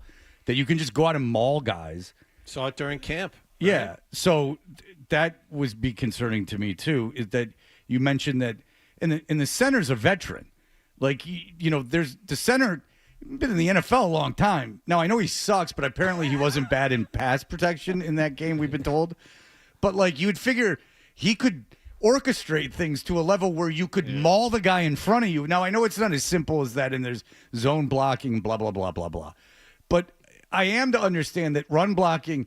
That's where I feel more comfortable with my young offensive line. Now, Membu did not allow a pressure to DJ Watt, and that was his first NFL game. But we're not judging on a curve here. He looked excellent. He was picked after your left tackle, but who cares, right? He looks like a good There's player. Winners and losers in every draft. He needed a left tackle. Didn't need a right tackle. Yeah, I needed a left tackle. I'm just joking. To get back to Hardy's point about McDaniels and just wondering if it's the right fit, they better hope so. Because if it's not, this quarterback situation that they have put their second-year, first-round pick into is even worse than anybody imagined. To me, McDaniels is the one thing that kind of buoys the situation. He's the one thing that you could argue is above average about the situation. Exactly. And it's way, way, way, way too early to do this. And by no means is this going to happen. But I got news for you. If May can't get this McDaniels thing and it's not a fit, May's not having success in New England. This is a Mayfield, Geno Smith. This is Sam Darnold. This is like an ex-Jet going somewhere else and having success. It's not going to happen. Third offensive coordinator, you got a rookie contract. Like it's a change of scenery situation. And show me a guy that's been through 3 offensive coordinators and then like busted out. That wasn't like generational. Go ahead. Andrew Luck's the generational kid that survived all that crap. But other than that, I can't think anyone. Stafford is somebody who survived bad teams, right? And eventually came out the other side. But that's a little unfair because Stafford got killed and like got hit a lot, but he also had the ability to throw the ball 50 yards to a guy that could just jump up and get it. Special talent. Randy Moss, then Calvin Johnson, if you ask me who are the best physically gifted receivers in the history of the NFL. Go ahead. We talked to Alex Barth about this earlier this week. How long should we wait for Drake May to pick this up and get it? Like, what weeks should we look at and go, okay, he should have it by now? It's a good question. I think because you're expecting the coaching staff to in some ways meet him halfway if it's not going well for the first month and a half of the season. If you get through the first, I mean, listen, guys, he's the quarterback for what? You're going to go to Tommy DeVito? No, he's you're your going to quarterback. Josh Dobbs. No, He's you're the going to Josh quarterback Dobbs, this year, and he's the quarterback next year. So however long it takes is really the answer to that question. Well, I understand that's how the Patriots look at it, but how should fans look at it? Like, all right, this. Well, fans are already losing their minds. I guess you have to. Well, we know the answer to that is that as the season goes on, he continues to develop and he becomes, and you see it. Show improvement. You'll see it with your own eyes. Now, that was my whole point the entire offseason is asking him to win games is different than asking him to win games is unfair. Like having him be perfect, you know, and not like he's not going to have a game where he doesn't turn the ball over. Like, you know, understand what I'm saying? You know, asking him to go 80 yards down the field to like end the game is maybe unfair. It would be nice to see him do it once, but having him do it multiple times is unfair. But a steady, you'll see it. As a fan, you'll see it. It's not even something that will need to necessarily be analyzed. Will it reflect in wins and losses? I think Phil would agree. Not necessarily, but seeing a steady improvement for him, seeing him be more comfortable. Am I wrong? This is what you're looking for. That's what you're looking for. If you didn't watch the game and you looked at the overall numbers, they weren't that bad last week. So I guess what I'm looking for is the numbers to be there and the site you look at it and go, okay. That offense has to get itself together. Phil said at the beginning of the show, I mean, they got to be able to run the ball. You can't ask them, if you hand the ball off 3 times in the second half, what quarterback's going to have a lot of success? You're putting what the whole point of this is there's a lot on this kid. You're asking him to do a ton. You're handing him deficits right away. You're not running the ball in the second half. The easiest, you're not putting him in manageable. That means you're not putting him in manageable situations. And now it's 3rd and 9, 3rd and 11, 3rd and 7. It's an obvious passing situation. Like, you know what I'm saying? Yes. Get him in manageable. The whole point with a young quarterback is to put him in manageable situations. And that involves running the ball. 3-yard carry, right? Screen pass. 5 yards. Screen pass would be nice. Manageable situation now. A screen pass that's would be the really idea. nice. Yes. To eliminate 3rd and long. You want to manage a quarterback? There you go. Run the ball and eliminate 3rd and long situations. It's difficult, but that's what you're asking him to do. Screen pass going to be very important after the Raiders blitzed the crap out of this kid last week. You got to figure out a way to keep the pressure off. Because if I'm Miami, I'm blitzing him until he proves he can stop Well, it. the Dolphins blitzed a ton last week, and it didn't work for them. And Daniel Jones, actually, believe it or not, did a really good job of getting the football out of his hands quickly. And that really hurt the Dolphins. So if Drake May can do that, again, he felt rushed, maybe because he was a little slow to process last week. Can he be quicker to process and hit the Dolphins before the blitz gets to him, the way Daniel Jones did a week ago? That doesn't sound like a high bar. Just do what Daniel Jones did. Second team. But if he can, then they should be able to have success. He dropped back 53 times against the Raiders. No quarterback in football dropped back to pass more than Drake May last week. That is not a winning formula for this year's Patriots. And it's not good for him. It's just not. It's not how you do it. Like, I understand you can't run the ball. I like Phil, understand why you adjusted at the half and why you didn't. It's not like they were completely wrong. It's just he's not going to have success doing that. There's just no way. Dropping back that much, not running the ball, he's not going to have success. That's like a veteran special talent, though, or like someone who's just like a freak, maybe. Like Caleb Williams isn't having success doing that. Bo Nix certainly isn't going to have success doing that. You're asking too much of a young quarterback. J.J. McCarthy is not going to have success doing that. You're asking too much of a young quarterback. All right, but J.J. McCarthy came back in that game in the fourth quarter. He was terrible, historically terrible for 3 quarters, but he did come back in that game. Phil, thank you as always. Thank you, fellas. Great to be with you. Spirited debate. Well, there was really no debate. We all kind of agreed. But, Phil, thank you so much. Still spirited, though. Absolutely. Oh, boy, do I hope they win this game on Sunday.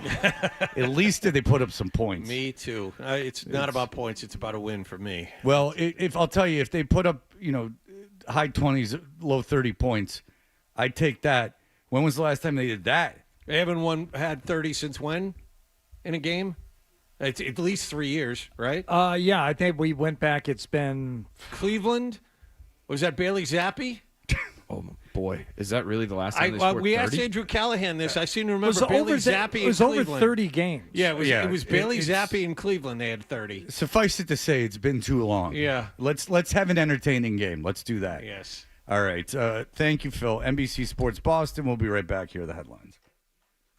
Sports.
We know what you're thinking. What could I possibly have missed from the show? It's time for The Stack on Toucher and Hardy. All right, we've been getting a ton of emails today, so I want to read a couple of them, if I may. You can email us, find our email addresses at 985thesportshub.com. I don't know if this gets us any followers, but we're at Toucher and Hardy on Twitter and Instagram, and Hardy and I have Instagram and Twitter, or he has a Twitter account too. Hey guys, I don't want to be that guy, but there were actually 7 lethal weapons. Don't forget the award-winning Assumption It's Always Sunny sequels that may be a little problematic according to today's social standards, as from Bill. Always Sunny did remakes of Lethal Weapon, and they do address it, and one of the jokes in the first couple of them is that Mac insists on putting on blackface to play the Danny Glover character, and they all tell him, I mean, they're aware of the problematic nature of it, so the joke is they're all like so exasperated with his insistence, and he talks like this, and like his insistence on playing the character that way, and they do a couple of them, and then they go back and they even have one about how he can't do it anymore. Like, the joke isn't, does this make sense to anybody? Because it does make sense. The joke is not, hey, look, I have blackface on, like I'm being bad. The joke is Mac's such an idiot that he puts the blackface on. They're all repulsed. The own people around him are all repulsed by it, and he keeps popping up going, hey. And like they're all like rolling their eyes while they're shooting the movie. And Glenn Howerton plays the Mel Gibson character, and he has got a good mullet. It's very funny. Always Sunny, as much as I don't like the soccer show with the 2 guys that own the soccer team, this season of Always Sunny was a triumph. Wrexham, that one? Yeah. Like in the commercials for the gambling thing with him and the guy who ruined his career by getting strong, the comedian from Silicon Valley that had a good career going, and then he was going to be a Marvel character, and he got himself all muscular, and now no one likes him anymore because he got all muscular and like started doing Men's Health stuff, and you're like, well, you're a comedian. What are you doing? That's something else there's no way back from. We were talking about comedians entering the political realm. That's something else there's no way back from. Yeah, well, if you're not, don't get me into No, it wasn't meant as a trigger point here. No. Just a comparison. It's not a good thing to do. Something I got emails on yesterday, and I just kind of let it go, and then it happened again today, so I have to bring it up, and I apologize, John. Clarence had emailed early yesterday, tell that vulture it's Connolly early, not Connerly early. Okay. Jesus Christ. And then he emailed again at the end of yesterday's show, God damn it, he's done it the whole effing show. Tell him caw, mother effer. Okay. And then I heard you say it again earlier. I'm like, you didn't want to be the one to correct something. It's like Connolly, whatever. But I heard you say it again, and then I got another email. Okay. So it's Connolly. Okay. Connerly. Got it. But I'm just happy that you listened to John's, like his. Well, no, he did headlines. The listener. No, but did. he said he heard you today do it. I say didn't. Connerly. Because usually what happens is we turn off the mics and Hardy and I start talking. So, or looking at our phones, like, what humans do now. Because it's been too long since we've been on our phones. Yeah. It's been 15 or 20 minutes. Right. Yeah. So, like, we have to immediately look at our phones. So it's not you obviously would understand it's not an insult to you. Sure. But I don't really, listen to what you're saying because we've just talked. So, I'm a nice man. We got to talk about when to play ass man. Because you play it at the same time every time. Yeah, that's the point. No, but I'll explain to you why that you shouldn't do that. And there's actually a good reason. And I have a feeling I know what you're going to say. Go ahead. Because this is not the one that I would be concerned about going long on. I'll explain it to you afterwards. Oh, okay. So I thought you were going to say, I always try to look for, a moment No, I know that. the rhythm of the conversation. I'm not vain enough to say that that's why you shouldn't do it. I would be. I have another. Okay. I have an We'll actual talk. practical, Okay. ratings reason why we shouldn't do it. Oh, interesting. All right. Yes. Mitch says, hi, Fred. I just want to get this out because I have been bullied and this needs to be put to attention. I noticed you haven't used the word zeitgeist in a while. I used it today, but ironically, it used to be your favorite 50 Cent word until those dunderpants John and Hardy bullied you.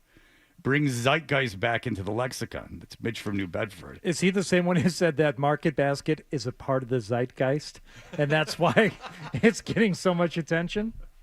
Because they had an email that said that too. I said, "Oh, well done." A lot of people are like very into Market Basket. Again, all Hardy and I said was we didn't understand, and then people were like, "Well, I don't have any money. I got to go to Market Basket." I didn't have any money in Atlanta. It was a problem, but I didn't like get into like Publix. Like you have to understand this is very unique.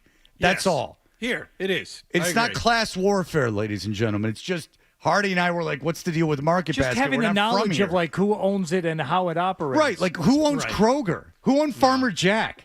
You know Jack. Right. Who owns Meyer Thrifty Acre? Like these are all Detroit things no one knows. Yeah, I would wonder if everyone who grew up in Rochester knew who owned Wegmans. Yes, that's it. There was one guy that's who the one called in. example. Wegmans is like that thing. Wawa in Philadelphia, I bet everyone knows. Who the hell knew who owns the grocery stores in Detroit or in Atlanta? No one. All right. That'll do it for us. Scott's here. Everyone have